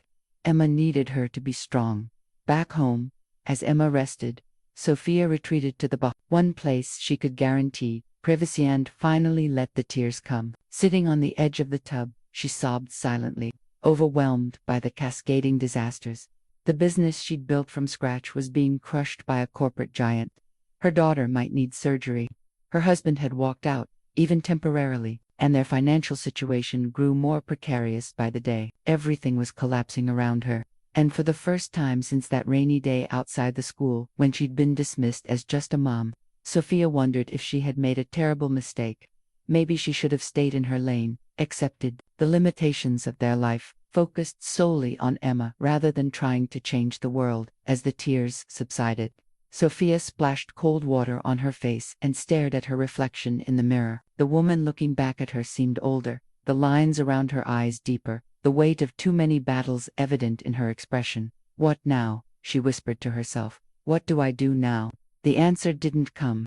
Only the sound of Emma calling from her bedroom. "Mom, are you okay?" broke the silence. Sophia dried her face, straightened her shoulders, and opened the door. Whatever happened next, she couldn't fall apart. Too many people were counting on her. "I'm fine, sweetheart," she called back, the lie catching in her throat. "Just fine." The cafe was quieter than Sophia expected for a Saturday morning. She'd chosen it deliberately far enough from both their neighborhoods that they were unlikely to run into anyone they knew. Still, she felt exposed sitting there, waiting. The bell above the door jingled, and Rebecca Harrington walked in. Sophia almost didn't recognize her at first. Gone was the perfectly styled hair and designer athleisure wear. Instead, Rebecca wore simple jeans and a sweater, her hair pulled back in a casual ponytail. She looked tired, the carefully maintained facade of perfection noticeably absent. "Thank you for meeting me," Rebecca said as she slid into the booth across from Sophia. Sophia nodded cautiously. "Your message was unexpected." 2 days earlier, an email had appeared in Sophia's inbox from the last person she'd expected to hear from. "We need to talk. It's about the lawsuit. Please keep this confidential. Rebecca Harrington." Rebecca glanced around the cafe before leaning forward. "What I'm about to tell you could cause serious problems for my family, so I need your word that this conversation stays between us." "You have it," Sophia said, curiosity overcoming her wariness. "The lawsuit is a sham."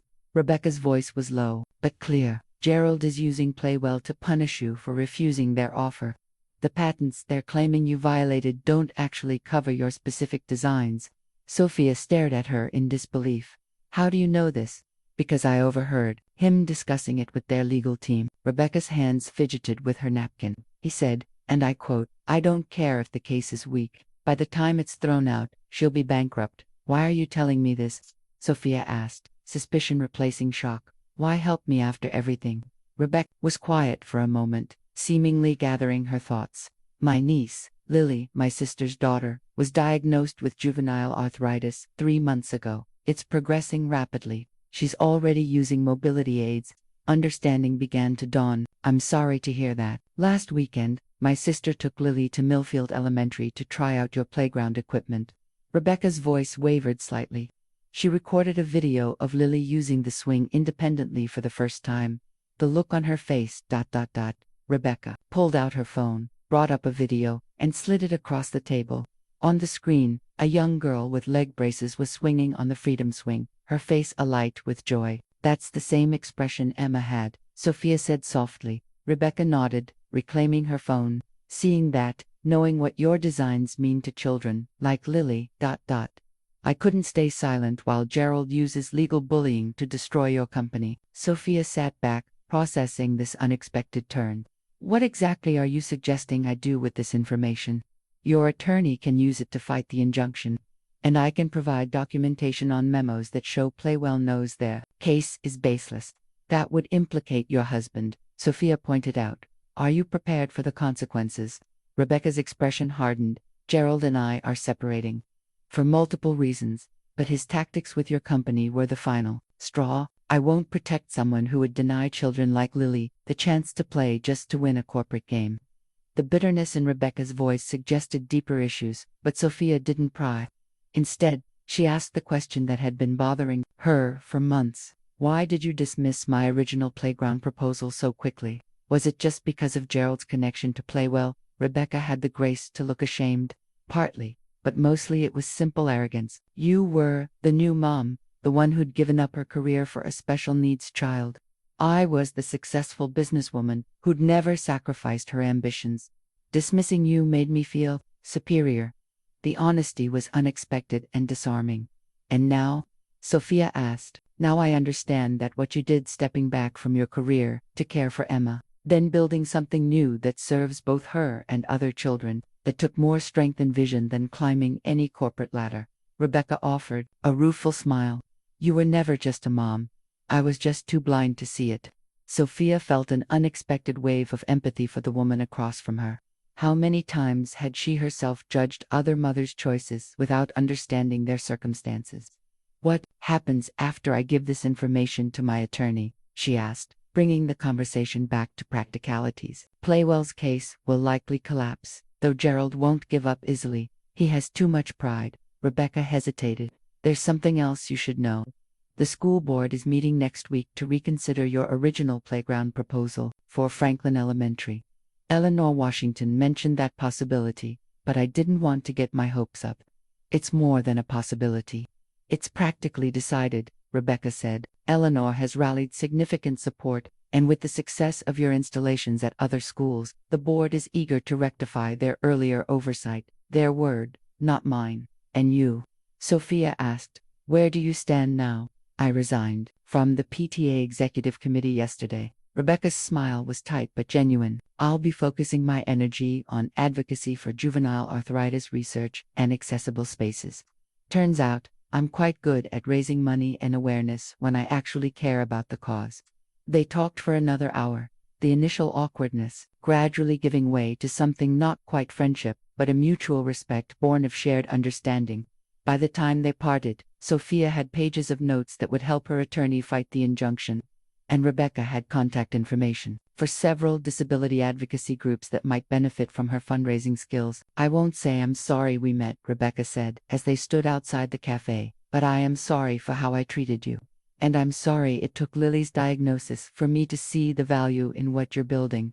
Sometimes we need personal experience to truly understand, Sophia replied. I know I did. The two women didn't hug or make plans to meet again, but as they went their separate ways, Sophia felt a weight lifting. The lawsuit wasn't over, but with Rebecca's information, they had a fighting chance, and the idea that Emma's school might finally get an inclusive playground after all that felt like coming full circle. On the drive home, Sophia's phone rang through the car's speakers. It was Mark. Hey, she answered, unsure what to expect. They'd spoken briefly each day since he'd moved to Jason's, but the conversations had been strained, focused mainly on updates about Emma. I'd just got off the phone with Emma, Mark said. She told me the MRI is scheduled for Monday. That's right. 10 in the morning. I'll be there, he assured her. I told her I'd pick her up and take her. You don't have to do that. I can. Soph, Mark interrupted gently. I want to, and I'd like to come home after, if that's okay with you. Sophia's hands tightened on the steering wheel. You want to come back? Yes. Mark's voice was firm. I've done a lot of thinking. These past few days, walking out was a mistake. No matter how stressed or angry I am about the situation, leaving wasn't the answer. What changed your mind? Sophia asked, trying to keep her voice steady, despite the surge of emotion. Jason, actually. He reminded me of what Dad always said, that Turner men don't run when things get tough. Mark's voice held a hint of self-deprecation. And Emma went. I talked to her today. She asked if I was coming back, and I realized I never want her to have to ask that question again. Sophia swallowed the lump in her throat. We still have a lot to figure out, Mark. The business, the lawsuit, our finances, none of that has changed. I know, but we'll figure it out together, like we always have. He paused. That is, if you're willing to have me back. Of course I am, Sophia said softly. This is your home. We're your family. As she pulled into their driveway, Sophia felt cautiously hopeful for the first time in weeks. The path forward was still uncertain, but at least she wouldn't be walking it alone. Emma was waiting on the porch, practicing standing without her crutches for short periods as her physical therapist had recommended.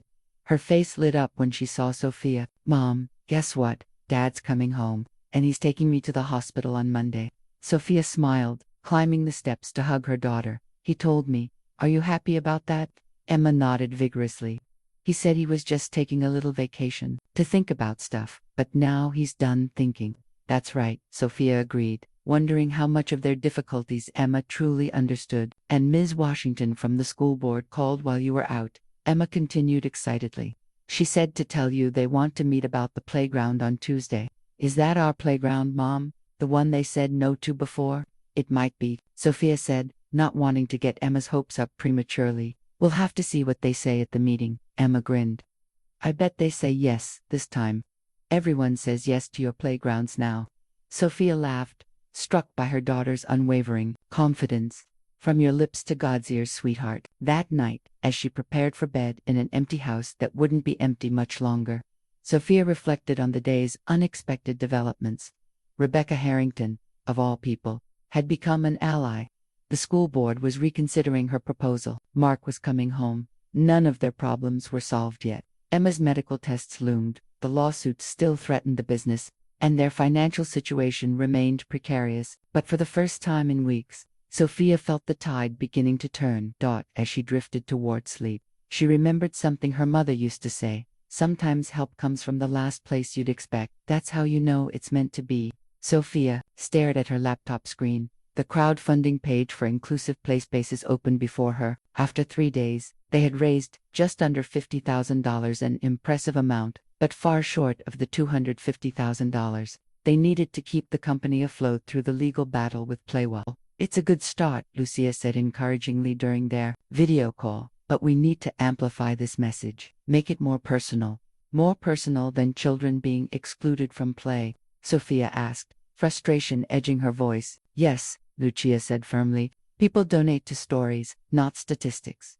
Even with the videos we've included, it still feels corporate." Mark, who had been quietly listening from across the dining table, suddenly spoke up. "What about Emma? Would you'd be comfortable with her being more involved?" Sophia hesitated. She had always been protective of Emma's privacy, careful not to exploit her condition for business purposes. But this was different. This was survival. "What are you thinking?" she asked. "A video where Emma explains what the playgrounds mean to her. Not scripted, just honest. And maybe we invite some of the other kids who've benefited to share their stories too." Lucia nodded enthusiastically. "That's exactly what we need. Real children telling real stories." Later that evening, after explaining the situation in age-appropriate terms, Sophia asked Emma if she would be willing to make a video about the playgrounds. "You mean like being on TV?" Emma asked, her eyes wide. "Sort of, but it would be on the internet. People would see you and hear your story." Emma considered this seriously. "Would it help save your company, so you can make more playgrounds for kids like me?" "It might," Sophia admitted. "But only if you want to do it. Sweetheart, you don't have to." Emma's expression grew determined. "I want to. I can show everyone my swing and the climbing wall, and I can explain how it works better than the old playground." The next day, they recorded Emma giving a tour of the Millfield Elementary playground, demonstrating how each piece of equipment accommodated different abilities. Without prompting, she spoke about what it had felt like to be excluded before. "Used to just watch everybody else play," she explained to the camera, "but now I can play too. And it's not just for kids like me. Everybody uses these playgrounds. That's what makes them special." Sophia also reached out to parents from other schools where their equipment had been installed. Within days, they had compiled videos of a dozen children of various abilities sharing their experiences. The revised crowdfunding campaign launched with these personal stories front and center. The response was immediate and overwhelming. Local news stations picked up the story. Disability advocacy groups shared it across social media. By the end of the first week, they had surpassed their $250,000 goal. "I can't believe it," Sophia whispered as she watched the total continue to climb. "People really care about this." "Of course they do," Mark said, squeezing her shoulder. "You've been saying it all along. This matters. You just needed to let them see it through the eyes of the kids themselves." The influx of funds allowed them to hire a top-tier intellectual property attorney who specialized in patent disputes. After reviewing the documentation Rebecca had provided, he was confident they could not only defeat the injunction, but potentially countersue Playwell for legal harassment. "This isn't just about winning in court," he explained during their first meeting. "It's about changing the narrative. Right now, you're David to their Goliath, and that story is resonating with the public."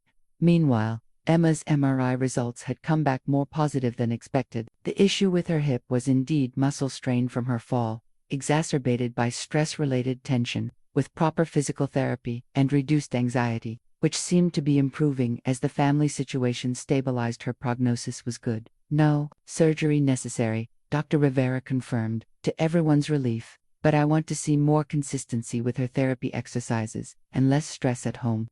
Sophia and Mark exchanged meaningful glances. Since Mark's return, they had been working to rebuild their communication and create a more stable environment for Emma. It wasn't always easy, the financial pressures remained, and the lawsuits still loomed, but they were facing these challenges together again. The crowdfunding success brought unexpected opportunities. A prominent disability rights organization reached out about partnering on advocacy efforts. Several larger school districts expressed interest in district-wide implementations of inclusive playgrounds, and then came the email that changed everything.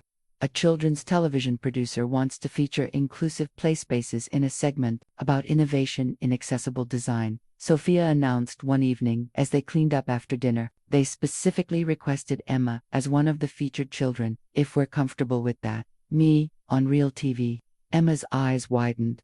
"Only if you want to," Mark emphasized. "No pressure." Emma didn't hesitate. "I want to. Can I show them how the freedom swing works, and the climbing wall?" "That's exactly what they want to see," Sophia confirmed, smiling at her daughter's enthusiasm. "They want to film you using the equipment and talking about what it means to you." The television segment aired nationally 3 weeks later. Emma, overcoming her initial nervousness, proved to be a natural on camera, explaining the features of the playground equipment with clarity and genuine passion. The producer included interviews with Sophia about her journey from rejection to innovation, and with other parents whose children had benefited from the inclusive designs. The response was beyond anything they could have imagined. The segment went viral online, drawing attention from major news outlets and even several celebrities with personal connections to disability issues. By the end of the month, Inclusive Playspaces had not only secured enough funding to fight the lawsuit but had also signed contracts with 5 new school districts. The company was no longer just surviving, was thriving. Playwell Industries, facing mounting public criticism over their legal tactics, abruptly withdrew their lawsuit. The official statement cited a desire to focus on innovation rather than litigation, but industry insiders recognized it as a strategic retreat in the face of negative publicity. Gerald Harrington, according to Rebecca, was furious about the development, but powerless to reverse it. The company's board had overruled him, concerned about the damage to their brand. "He's been marginalized," Rebecca reported during a rare follow-up meeting with Sophia. "They're pushing him toward early retirement." Turns out, corporate bullying isn't as effective when the target refuses to be silenced. For Sophia, the victory felt surreal. Just weeks earlier, she had been on the verge of losing everything. Now, her company was stronger than ever, buoyed by public support and a renewed sense of purpose. But the most meaningful moment came not from business success, but from Emma. The night after the television segment aired, as Sophia tucked her into bed, Emma said something that brought tears to her eyes. "Mom, I'm glad you didn't give up when those people said you were just a mom." "Me too, sweetheart. Because being a mom made you notice what other people didn't see." Emma yawned, already drifting toward sleep. "And that's how you made the world better." Sophia sat beside her daughter's bed long after Emma had fallen asleep, reflecting on the journey that had brought them here. From that rainy day of rejection to this moment of vindication, the path had been neither straight nor easy. But looking at Emma's peaceful face, Sophia knew without doubt that every struggle had been worthwhile. She was just a mom, and that had made all the difference. The new, Inclusive Playspaces headquarters buzzed with activity. What had begun as a dining room operation had grown into a proper company occupying an airy, converted warehouse space. Designers worked at drafting tables, marketing team members discussed social media strategies, and project managers coordinated installations across multiple states. Sophia stood in the doorway of her office, watching the organized chaos with a mixture of pride and disbelief. 8 months after the Playwell lawsuit collapsed, they had quadrupled in size. The crowdfunding campaign had evolved into proper investment rounds, allowing them to scale up manufacturing and expand their product line. The Denver municipal contract is confirmed, Jen announced, approaching with a tablet in hand. 7 playgrounds across the city, with an option for 5 more next fiscal year. That's our largest order yet, Sophia noted, scanning the details. Do we have the production capacity? Raj says yes. With the new manufacturing partnership, we'll need to hire 2 more project managers though. Sophia nodded. Start the interviews, and let's make sure we're prioritizing parents returning to the workforce. That perspective is valuable. This had become a cornerstone of their hiring philosophy, creating opportunities for caregivers, particularly parents of children with disabilities, who had left careers to focus on their families. The company now employed 15 such individuals, their professional skills enhanced rather than diminished by their caregiving experience. About that, Jen said with a smile, I have 3 candidates already lined up, all parents of children with various disabilities, all with relevant professional backgrounds. One was an architect before her son was diagnosed with cerebral palsy. Sound familiar? Sophia laughed. Maybe a little too familiar. I might be biased. That's why I'll conduct the initial interviews, Jen assured her. But I thought you'd want to know we're finding more people with stories like yours. As Jen headed back to her desk, Sophia's phone rang with a FaceTime call from Mark. How's the house hunting going? She asked when his face appeared on screen.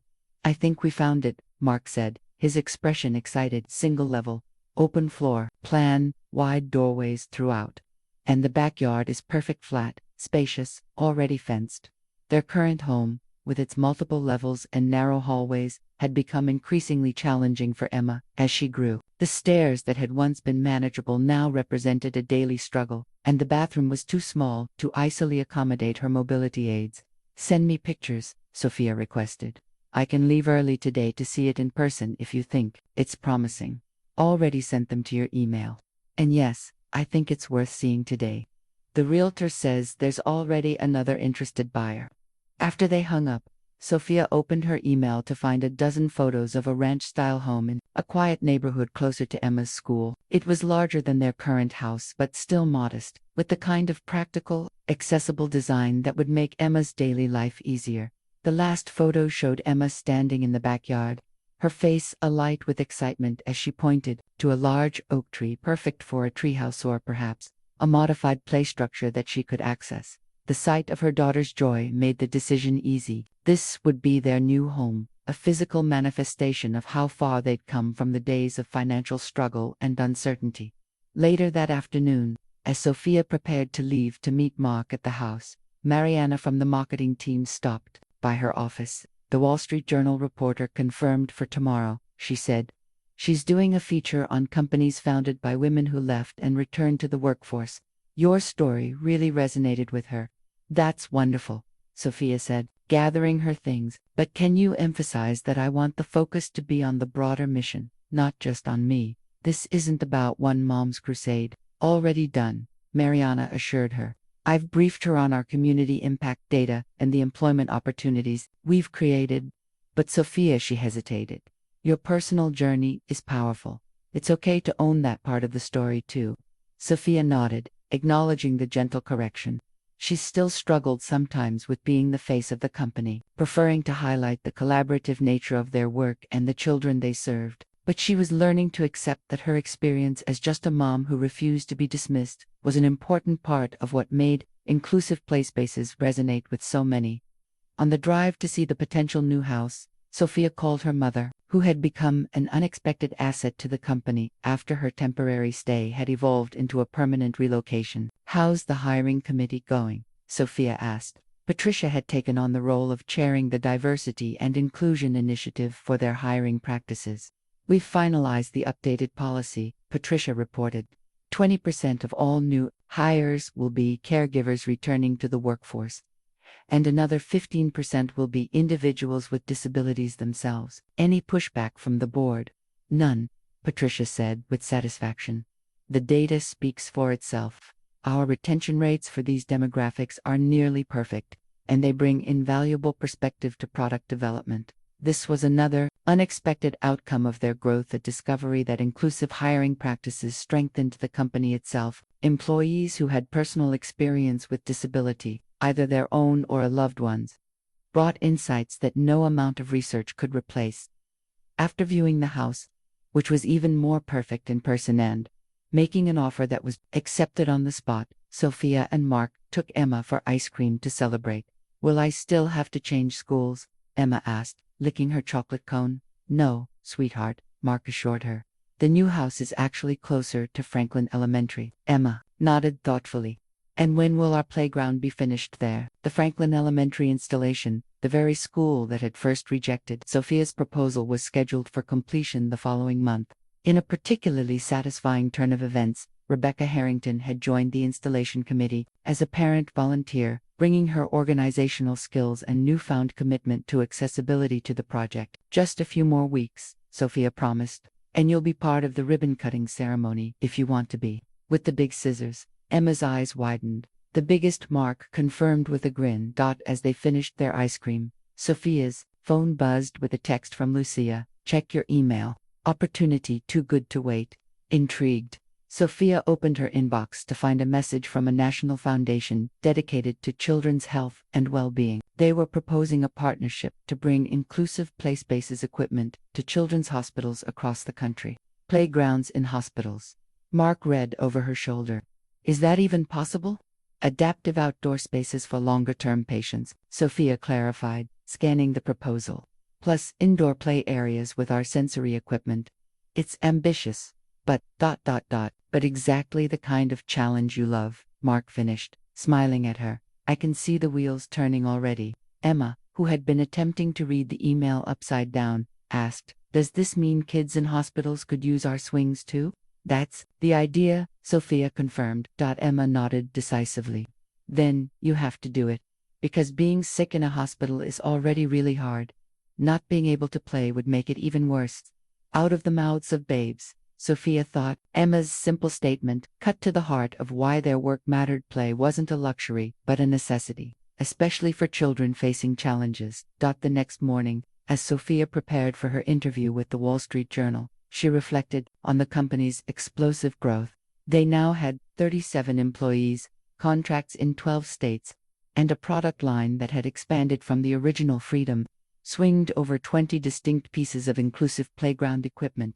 Yet despite this success, she occasionally still felt like an imposter, the mom who had stumbled into entrepreneurship rather than planned it. Moments of doubt would creep in, especially when meeting with investors or industry veterans. "You ready for this?" Mariana asked, poking her head into Sophia's office. "The reporter is here early." Sophia took a deep breath, straightening her jacket. "As ready as I'll ever be. Just be yourself," Mariana advised. "That's the whole point of the article, how being just a mom turned out to be your superpower, not your limitation." The phrase stopped Sophia short. Her superpower, not her limitation. Yes, she thought, as she walked toward the conference room, where the reporter waited. That was exactly right. Being Emma's mother hadn't limited her vision, it had expanded it, allowing her to see possibilities that others missed. And that vision was now changing playgrounds, changing lives. One swing at a time, the Franklin Heights School Board meeting room was packed beyond capacity. Parents, teachers, community members, and even students filled every seat and lined the walls. A local news crew had set up in the back, their camera trained on the board members' table at the front. Sophia sat in the front row beside Mark and Emma, trying to appear calmer than she felt. Tonight's agenda included just one item: the vote on Inclusive Play Space's proposal to purchase the land adjacent to Franklin Elementary, the very school that had dismissed her original playground design, develop it into a state-of-the-art inclusive playground in community space. Eleanor Washington, now the school board president, called the meeting to order with a sharp rap of her gavel. "Before we proceed to the vote, are there any final statements from the public?" To Sophia's surprise, Rebecca Harrington rose from her seat across the aisle. "Madam President, if I may," Rebecca began, her voice steady. "As the former PTA president who initially rejected Mrs. Turner's playground proposal, I feel compelled to speak." A murmur rippled through the crowd. Everyone knew the history, and Rebecca's appearance at this critical meeting had raised eyebrows. 2 years ago, I dismissed Sophia Turner as just a mom without the expertise to design playground equipment. Rebecca's candor silenced the room. I was wrong. Not just about her capabilities, but about what being a mother means. Rebecca gestured toward her niece, Lily, who sat beside her sister in the second row. Since then, disability has touched my own family. I've watched my niece struggle with the same barriers that Emma Turner faces daily, and I've seen firsthand how inclusive playspaces designs make a profound difference. She turned to face Sophia directly. Mrs. Turner didn't succeed despite being just a mom. She succeeded because being a mother gave her insights the rest of us missed. The proposal before you tonight represents not just a business transaction, but a community transformation. As Rebecca returned to her seat, Sophia felt a lump in her throat. The journey from antagonists to reluctant allies had been unexpected, but Rebecca's public acknowledgement of her mistake felt like closing a circle. Eleanor Washington nodded in acknowledgement. Thank you, Mrs. Harrington. Are there any other speakers before we vote? Emma suddenly tugged at Sophia's sleeve. Mom, she whispered urgently. Can I say something? Sophia hesitated. Emma had become more comfortable with public speaking since the television feature, but she hadn't prepared anything for tonight. Are you sure? She whispered back. Emma nodded firmly. I know what I want to say. Mark gave Sophia a reassuring nod, and she raised her hand. Madame President, my daughter Emma would like to address the board. Eleanor smiled warmly. We'd be delighted to hear from Emma. With help from Mark, Emma made her way to the microphone. At 9 years old, she had grown taller but still relied on her crutches for stability. She adjusted the microphone downward and took a deep breath. My name is Emma Turner, and I'm in 4th grade at Franklin Elementary. Her voice was clear despite her obvious nervousness. When I was little, I couldn't use the playground like other kids. I had to sit and watch. It made me feel like I didn't belong. She paused, gathering her thoughts. But then my mom made a special swing that I could use by myself, and then climbing equipment that worked for me, and now lots of kids like me can play at other schools. Emma looked directly at the board members. But not at my school. Not yet. And there are other kids at Franklin who still have to watch instead of play. She gestured toward her classmates, sitting along the walls, several of whom, Sophia noted with a pang, used mobility aids or had visible disabilities. If you let my mom buy that land and build the playground, we won't have to be left out anymore. We can play with everyone else. Emma's voice grew stronger. And that's really important because playing together is how you make friends. And everyone deserves friends. With that simple but profound statement, Emma returned to her seat. Accepting Mark's hug with a shy smile, the room erupted in applause. And Sophia saw several board members discreetly wiping their eyes. Emma's unvarnished truth had cut through the politics and procedures to the heart of why this project mattered. Eleanor Washington waited for the applause to subside before speaking again. Thank you, Emma. That was beautifully said. She looked at her fellow board members. If there are no further comments, we'll proceed to the vote. The formal motion was presented to accept inclusive playspaces offered to purchase the unused acre of land adjacent to Franklin Elementary for the purpose of developing an inclusive playground and community space with guaranteed free access for all school students during school hours. One by one, the board members voted. When the final aye was recorded, making the decision unanimous. The room erupted again in cheers. Emma squeezed Sophia's hand tightly. We did it, she whispered. We're getting our playground. You did it, Sophia corrected, hugging her daughter close. Your words made the difference tonight. As the meeting adjourned, they were surrounded by well-wishers, parents, teachers, even students eager to share their excitement about the new playground. The local news reporter pushed through the crowd, asking for a statement. Mrs. Turner, how does it feel to return to the school that rejected your original proposal and now purchase land to build something even bigger? Sophia considered the question, carefully, aware of the cameras. It feels like growth for the school, for the community, and for me personally. This isn't about vindication. It's about creating a space where all children belong. And the fact that you'll now own the land that the school board controls. The reporter pressed, clearly fishing for drama. Sophia smiled. The land will belong to Inclusive Playspaces Foundation, our new nonprofit arm dedicated to building inclusive playspaces in underserved communities. This will be the first of many such projects. This announcement, which they had planned to make officially the following week, caused another stir of excitement.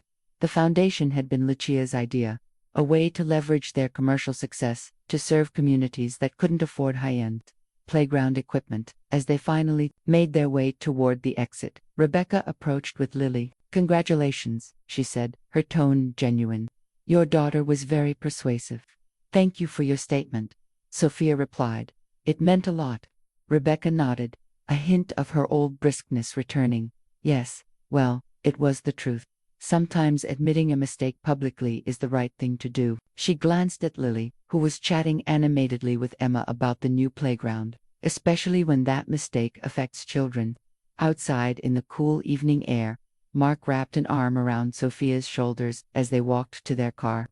"So," he said, his voice light but his eyes serious, "how does it feel to own the playground where they once told you that you were just a mom?"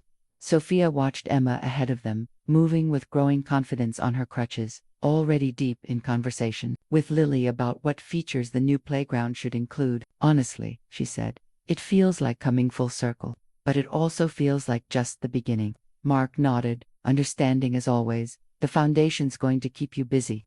"Us busy," Sophia corrected.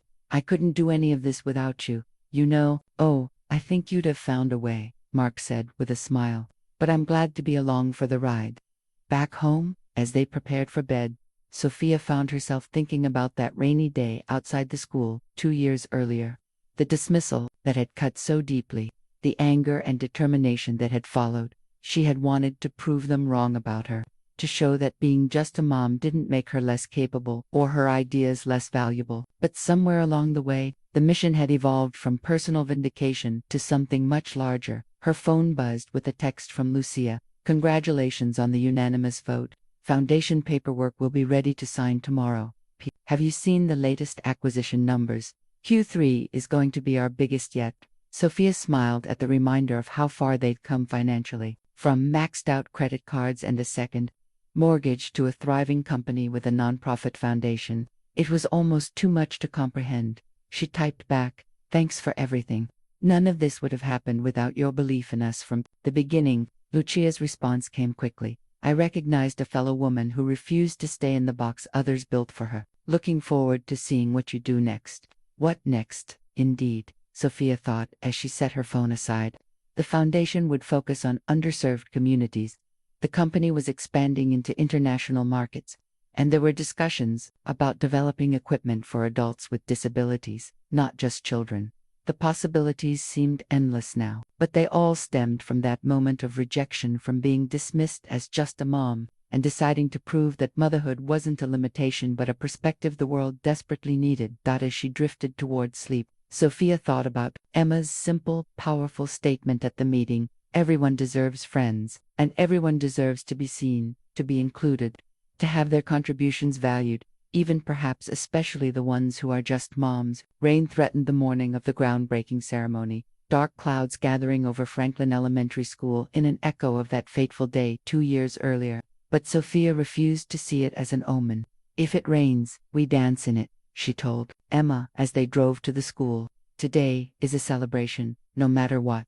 The vacant lot adjacent to the school had been transformed for the occasion. A white tent sheltered rows of chairs facing a temporary stage. Construction equipment stood at the ready, adorned with colorful ribbons. A scale model of the future playground dominated a table near the entrance, drawing excited clusters of children who pointed out their favorite features. "Mrs. Turner," Principal Davis called as they arrived, "everything's ready. We've even arranged for the sun to make an appearance, I promise."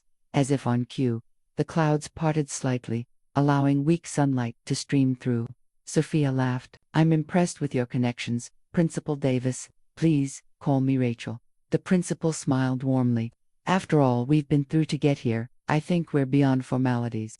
Indeed, the journey to this day had been anything but straightforward. Even after the school board's unanimous vote to approve the land sale, there had been bureaucratic hurdles, zoning challenges, and the unexpected discovery of drainage issues that required additional engineering solutions. But now, finally, they were breaking ground on what would become Franklin Heights, first fully inclusive playground and community space, a model they hoped to replicate in underserved communities nationwide through the foundation. As more people arrived, Sophia was struck by the diversity of the crowd: school, families, local officials, media representatives, and employees from inclusive play spaces, all mingled together.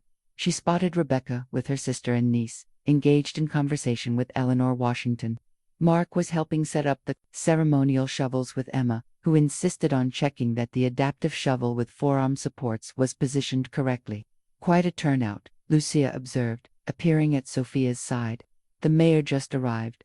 "And is that the state education commissioner?" Sophia nodded. Eleanor's connections. She thought high-level visibility would help when we approach other districts about similar projects. "Smart woman," Lucia approved. "Speaking of which, the foundation's first board meeting is scheduled for next Thursday. I've compiled the list of potential board members we discussed, heavy on parents of children with disabilities, but with the professional experience we need, including Rebecca," Sophia asked, still somewhat amazed by the unlikely alliance that had formed.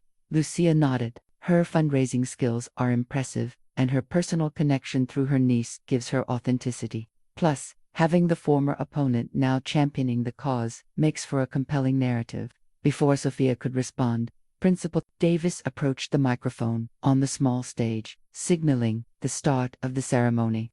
"Welcome, everyone, to this historic day for Franklin Elementary and our entire community," she began. "Today, we break ground not just on a playground, but on a new understanding of what inclusion truly means." As various speakers took their turns, the mayor praising the public-private partnership, Eleanor Washington acknowledging the journey from rejection to celebration, Lucia outlining the foundation's vision, Sophia found herself reflecting on the unlikely path that had led here. Had anyone told her 2 years ago that she would be sitting on this stage, about to break ground on land she now owned adjacent to the school that had dismissed her?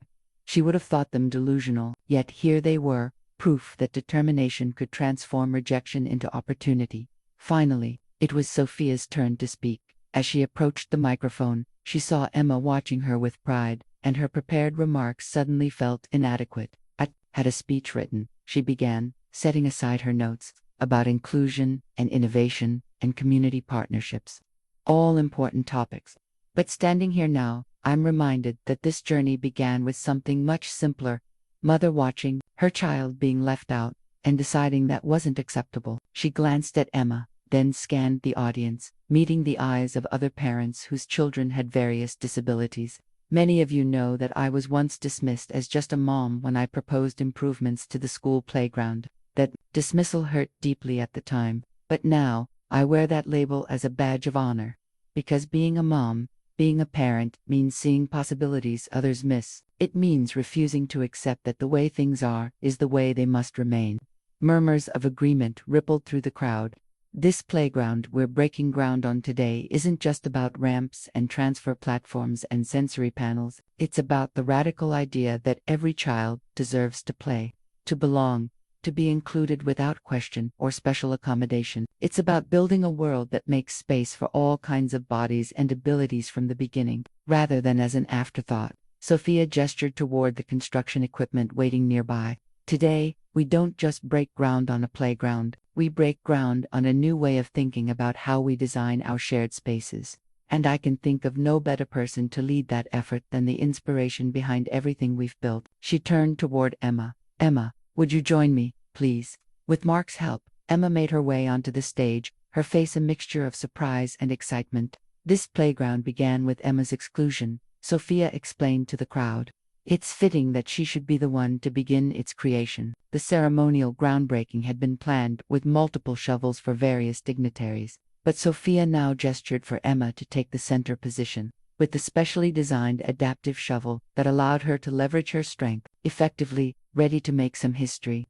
Sophia asked her daughter quietly.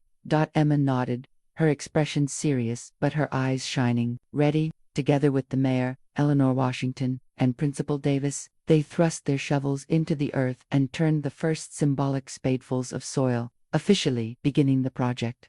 The crowd erupted in applause, and photographers surged forward to capture the moment. As camera flashes popped around them, Sophia noticed something remarkable. Emma was standing straighter, more confidently than she had ever seen before. not because her physical condition had changed, but because her spirit had been lifted by inclusion, by mattering, by being seen.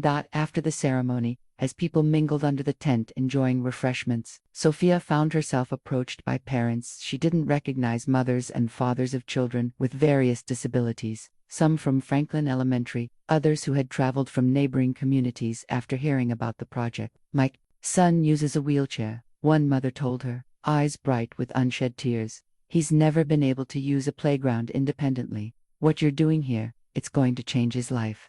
Another parent, father to a child with sensory processing issues, asked detailed questions about the quiet spaces incorporated into the playground design. "He gets overwhelmed so easily," the man explained. "Having a designated place to decompress without leaving the playground entirely, that's revolutionary."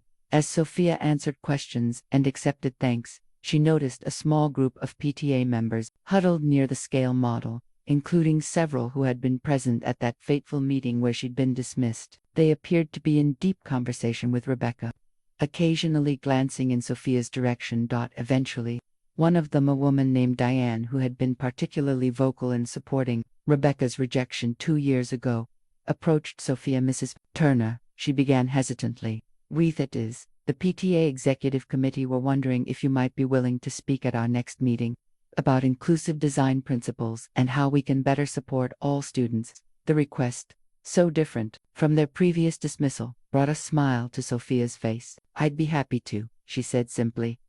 As the crowd began to disperse, Sophia found Emma sitting with Lily near the edge of the property, both girls looking out over what would soon become their playground. "What are you two plotting?" Sophia asked. "Joining them, we're deciding where the tree fort should go," Emma explained seriously. "Lily thinks by the oak tree, but I think the maple would be better because the branches are lower."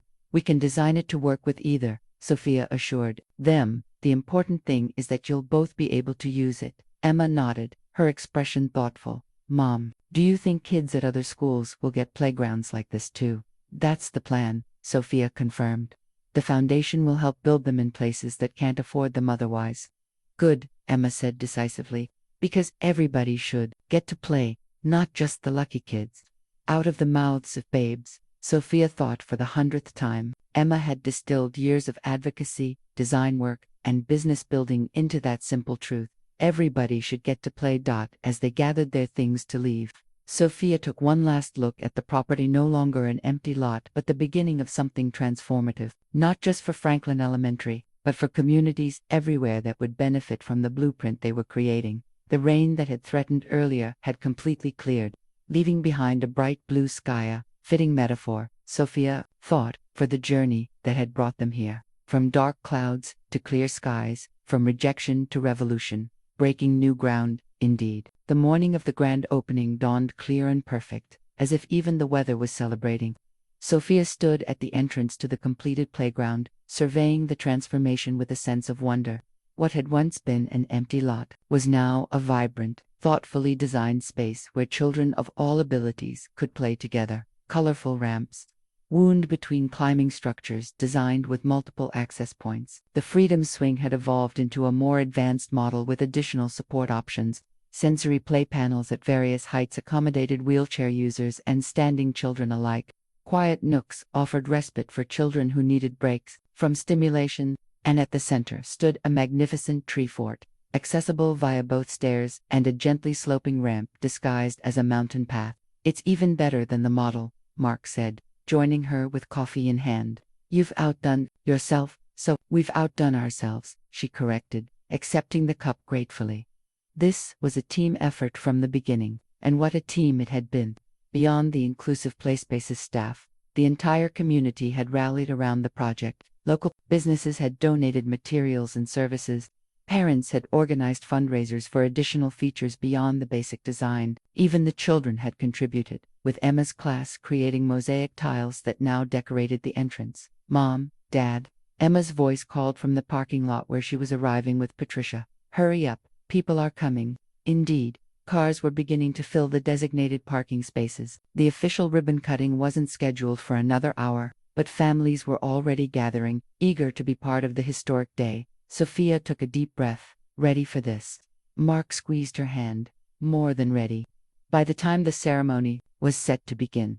The crowd had swelled beyond their expectations. School, families, community members, local officials, and media representatives filled the seating area and spilled beyond it. A news van from the national network that had featured Emma's story had arrived, their camera crew setting up near the podium. Principal Davis approached, clipboard in hand. "We're ready to start whenever you are, Sophia. The mayor has arrived, and Eleanor is just parking." Sophia nodded, suddenly feeling the weight of the moment. This was more than a playground opening. It was the culmination of a journey that had begun with rejection and evolved into something far greater than she had originally envisioned. The ceremony began with Principal Davis welcoming everyone and acknowledging the extraordinary collaboration that had made the project possible. The mayor spoke next, praising the public-private partnership and expressing hope that this would become a model for inclusive community spaces throughout the city. Eleanor Washington, elegant in a bright blue suit, took the microphone next. "2 years ago, our school board made a mistake," she began candidly. "We dismissed an innovative proposal from a parent because we failed to see beyond traditional credentials and perspectives. Today, we celebrate not just the correction of that error, but the remarkable transformation that grew from it." She gestured toward the playground. "What you see before you is not just equipment. It is a physical manifestation of a philosophy that inclusion is not an accommodation but a fundamental right, that all children deserve spaces designed with their needs in mind from the beginning, not as an afterthought." When it was Sophia's turn to speak, she kept her remarks brief, focusing on the community effort rather than her personal journey. "This playground belongs to all of you," she concluded.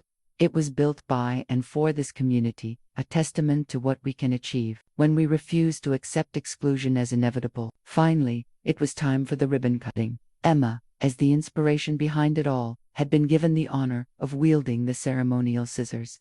She approached the wide red ribbon stretched across the playground entrance, her steps measured but confident. That Sophia and Mark stood just behind her, ready to assist if needed, but Emma had insisted on doing this independently. Her balance had improved significantly over the past year, thanks to a combination of dedicated physical therapy and the confidence that came from being increasingly included in school and community activities. "Ladies and gentlemen," Principal Davis announced, "I am honored to present Emma Turner, who will officially open Franklin Heights Inclusive Playground." The crowd applauded as Emma positioned herself before the ribbon. The oversized scissors had been adapted with special grips that allowed her to leverage her strength effectively. "Ready, Emma?" Principal Davis asked. Emma nodded, her face solemn with the importance of the moment. With careful, deliberate movements, she positioned the scissors and cut through the ribbon in one clean slice. The crowd erupted in cheers. Confetti cannons released streams of colorful paper into the air, and Emma turned to her parents with a smile of pure triumph. "I did it," she exclaimed. "You certainly did," Sophia agreed, hugging her daughter close. What happened next was both chaotic and beautiful. Children surged forward, eager to explore the new playground. Parents followed, many with tears in their eyes as they watched children who had previously been sidelined now taking center stage. A boy in a wheelchair rolled up the gently sloping ramp to the tree fort, his face alight with joy. A girl with leg braces similar to Emma's tested the freedom swing, laughing as she found she could mount it independently. A child who Sophia recognized as having sensory processing issues explored the quiet nook, running his hands over the textured panels with evident pleasure. And in the midst of it all was Emma, moving from feature to feature, explaining to other children how everything worked. She had become an ambassador of sorts, bridging the gap between those with disabilities and those without, showing everyone how the equipment could be used in different ways, depending on individual needs and abilities. Sophia watched with pride as her daughter demonstrated the transfer bench to a girl in a wheelchair, then turned to include a group of able-bodied children in a game that utilized the accessible merry-go-round. "She's a natural leader," Eleanor observed, joining Sophia. "You've raised a remarkable child." "She was always remarkable," Sophia replied. "The world just needed help seeing it." As the morning progressed, reporters approached for interviews. The national news crew requested a segment with both Sophia and Emma, focusing on the journey from rejection to revolution. "Mrs. Turner," the reporter asked, "when you were told you were just a mom without the expertise to design playground equipment, did you ever imagine you'd be standing here today?" Sophia smiled, her arm around Emma's shoulders. "I knew I had, something valuable to contribute. But no, I never envisioned this scale of impact. What began as one mother's attempt to include her daughter has grown into a movement to rethink how we design public spaces for all abilities. And Emma, the reporter continued, how does it feel to see a playground that was inspired by your needs now being enjoyed by so many children? Emma considered the question with characteristic thoughtfulness. It feels like everybody wins, she said simply, because when you make things work for kids like me, they actually work better for everyone. The wisdom in her daughter's response brought tears to Sophia's eyes. This had always been the core of their mission, not special accommodation, but universal design that benefited all users. Later, as the formal festivities wound down and families continued to enjoy the new playground, Sophia found herself approached by a group of mothers she didn't recognize. Mrs. Turner, one of them began hesitantly. We're from Westridge, the next town over. We have children with various disabilities, and we've been following your story. Sophia smiled encouragingly. What can I do for you? The women exchanged glances, and another stepped forward. We want to do what you did. Start advocating for inclusive playgrounds in our community, but we don't know where to begin. We're just moms, a third added with a rueful smile. Not architects or business owners. Sophia looked at these women, these mothers who, like her, had recognized a need and were determined to address it, and felt a surge of emotion. Being just moms is exactly what qualifies you, she told them. You see what others miss. You understand what your children need in a way no outside expert ever could. That perspective is invaluable. She pulled out her business card and wrote her personal email on the back. Contact me. The foundation can help with resources and guidance, but the most powerful tool you have is already in your possession: your experience as mothers of children who deserve to be included. As the women thanked her and moved away, Sophia turned to find Mark watching her with a proud smile. What? She asked. Just admiring the woman who turned just a mom into a revolutionary force, he said, taking her hand. You've changed the game, Soph, not just for Emma, but for kids everywhere. Sophia leaned against him, watching as Emma led a group of children in an impromptu game of follow the leader around the playground features. Each child moved in their own way, some running, some using mobility aids, one rolling in a wheelchair, but all were included, all participating fully. That's the real victory, she said softly. Not the playground itself, but what's happening on it right now. Mark followed her gaze and nodded. Inclusion in action. Exactly. Sophia agreed, and it all started because someone told me I was just a mom, and I decided to show them exactly what that meant. 1 year later, Sophia sat on a bench at the Franklin Heights Inclusive Playground, watching children of all abilities play together in the warm spring sunshine. The once new equipment now showed signs of enthusiastic use, a testament to its popularity and durability. Penny for your thoughts, Mark said, joining her with 2 cups of coffee from the small concession stand that had been added at the community's request. Just marveling at how far we've come, Sophia replied, accepting the cup gratefully. This time 3 years ago, I was nursing my wounded pride after being dismissed as just a mom. Mark followed her gaze to where Emma was playing tag with a diverse group of friends, some using mobility aids, others not, all moving at their own pace, but fully engaged in the game. And now look at you, CEO of a growing company, founder of a national foundation, and speaker at next month's International Conference on Inclusive Design. He bumped her shoulder playfully. Not bad for just a mom. Sophia smiled, leaning against him. The past year had been a whirlwind of growth and change. Inclusive Play Spaces now had installations in 27 states and was beginning to expand internationally. The foundation had completed projects in 5 underserved communities, with a dozen more in development. And Emma, heart of it all, was thriving. Her physical abilities had plateaued, as the doctors had predicted, but her confidence and social connections had blossomed. Being at the center of the inclusive playground movement had given her a sense of purpose and pride that transcended any physical limitations. Mom, Dad, Emma called, making her way toward them. At 10, she had grown taller, her features maturing, though her smile remained the same bright beacon it had always been. Ms. Washington is here with the new foundation board members. Sure enough, Eleanor was leading a small group of people on a tour of the playground, clipboard in hand, as she explained various features. As the chairperson of the Inclusive Place Foundation Board, she had taken on the mission with characteristic efficiency and passion. Should we go say hello? Mark asked, Sophia shook her head. Let them explore without the founder hovering. Besides, I'm enjoying watching the playground in action. What she saw filled her with quiet satisfaction.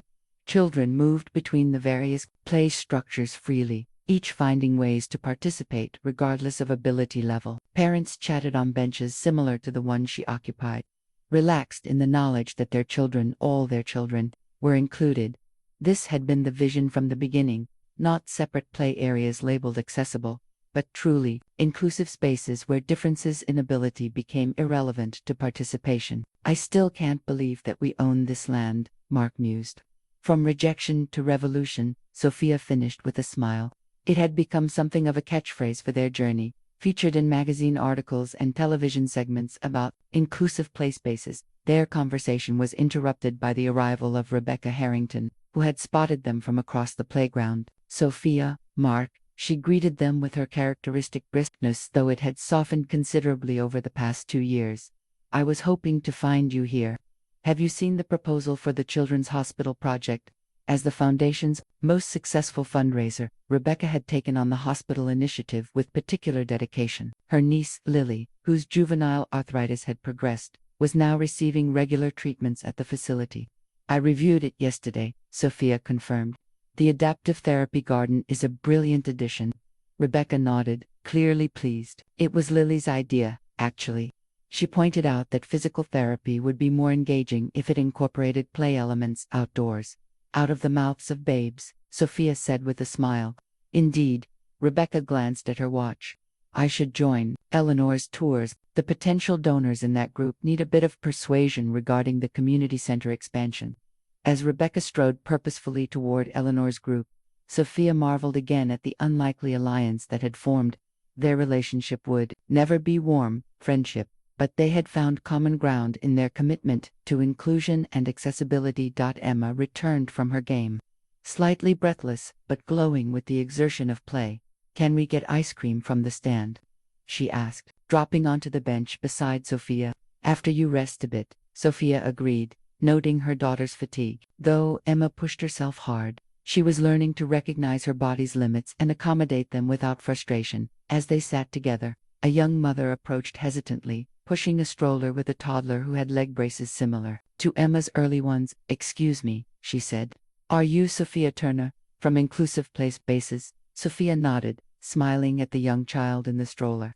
I am, and this is my daughter Emma, and my husband Mark. I'm Aisha, the woman said. And this is Zara. We just moved to Franklin Heights last month. She glanced around the playground. We chose this neighborhood specifically because of this playground.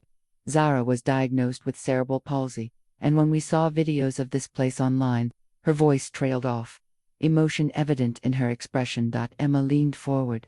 I have a different condition, but I use leg braces too sometimes, she told Zara with the straightforward honesty of children. Do you want me to show you the best parts of the playground for beginners? The toddler, who had been regarding Emma with solemn curiosity, broke into a smile and nodded. Is that okay? Emma asked Aisha. That would be wonderful, Aisha replied, clearly touched by the offer. As Emma carefully helped Zara from the stroller, showing the same gentle patience that others had once shown her, Sophia felt a lump form in her throat. This was the true legacy of everything they had built, not just the physical structures, but the culture of inclusion that was taking root. She's amazing, Aisha said softly, watching as Emma guided Zara toward the sensory panels designed for younger children, so confident and kind. She's had practice being the new kid who's different, Sophia explained. She remembers what it's like. I hope Zara grows up with that same confidence, Aisha said wistfully. When we got her diagnosis, I was so afraid she'd be isolated, excluded. That's why spaces like this matter, Mark said. They're not just about play, they're about belonging. As Emma and Zara explored the playground together, Sophia found herself reflecting on the ripple effects of their journey. What had begun as one mother's frustration had grown into a movement that was changing how communities thought about inclusion. The foundation now offered design consultations to schools and parks departments nationwide. The company had expanded beyond playgrounds to other inclusive recreational spaces. And perhaps, most meaningfully, parent advocacy groups were forming in communities across the country. Inspired by Sophia's example, Just Moms were finding their voices, refusing to accept exclusion as inevitable for their children. Later that afternoon, as they prepared to leave, Sophia noticed a new family arriving, a father with twin girls, one walking independently, one using a wheelchair. The walking twin ran ahead eagerly, then stopped, turning back to wait for her sister. The father looked momentarily anxious, clearly accustomed to playgrounds where one child could participate while the other watched. But as they approached the entrance, his expression changed to one of wonder as he realized both his daughters could access every feature, though sometimes by different routes. Sophia smiled, remembering her own first realization that inclusive design was possible, that Emma didn't have to be sidelined. That moment of clarity had changed everything for her family, for their community, and increasingly, for families like this one across the country. Ready to go? Mark asked, gathering their things. Almost, Sophia replied. I just want to watch a moment longer. The twins had discovered the accessible merry-go-round, where the girl in the wheelchair could roll directly onto the platform, while her sister climbed aboard from another entry point. Their laughter rang out across the playground as their father spun them. Gently. Joy, inclusion, belonging. These were the gifts they had managed to create from what had initially felt like failure and rejection. As they finally turned to leave, Emma slipped her hand into Sophia's. Mom, I was thinking about something. What's that, sweetheart? Remember when that PTA lady said you were just a mom? Sophia nodded, wondering where this was going. Well, I think being a mom was actually your superpower, Emma said thoughtfully, because you noticed things other people didn't, and you didn't give up, even when it was hard. Sophia felt tears prick at her eyes. That might be the nicest thing anyone has ever said to me. Emma shrugged, characteristically. It's just true. And now lots of kids get to play because you were a mom who noticed they couldn't before. Out of the mouths of babes indeed. As they walked to their car, Sophia glanced back one last time at the playground, at the children moving through the space in wheelchairs, with crutches, with braces, or without any mobility aids at all, each finding their own path, each fully included. This was what revolution looked like. Not dramatic upheaval, but the quiet transformation of a world that had previously accepted exclusion as inevitable. One playground, one community, one mindset at a time. And it had all begun because someone had dismissed her as just a mom, not realizing that mothers had been changing the world since the beginning of time, simply by refusing to accept limitations. For their children, Sophia smiled as she turned away from the playground and toward the future. The foundation had projects planned in a dozen new communities. The company was developing innovations for inclusive adult recreational spaces. Emma was thriving, growing into a confident advocate in her own right.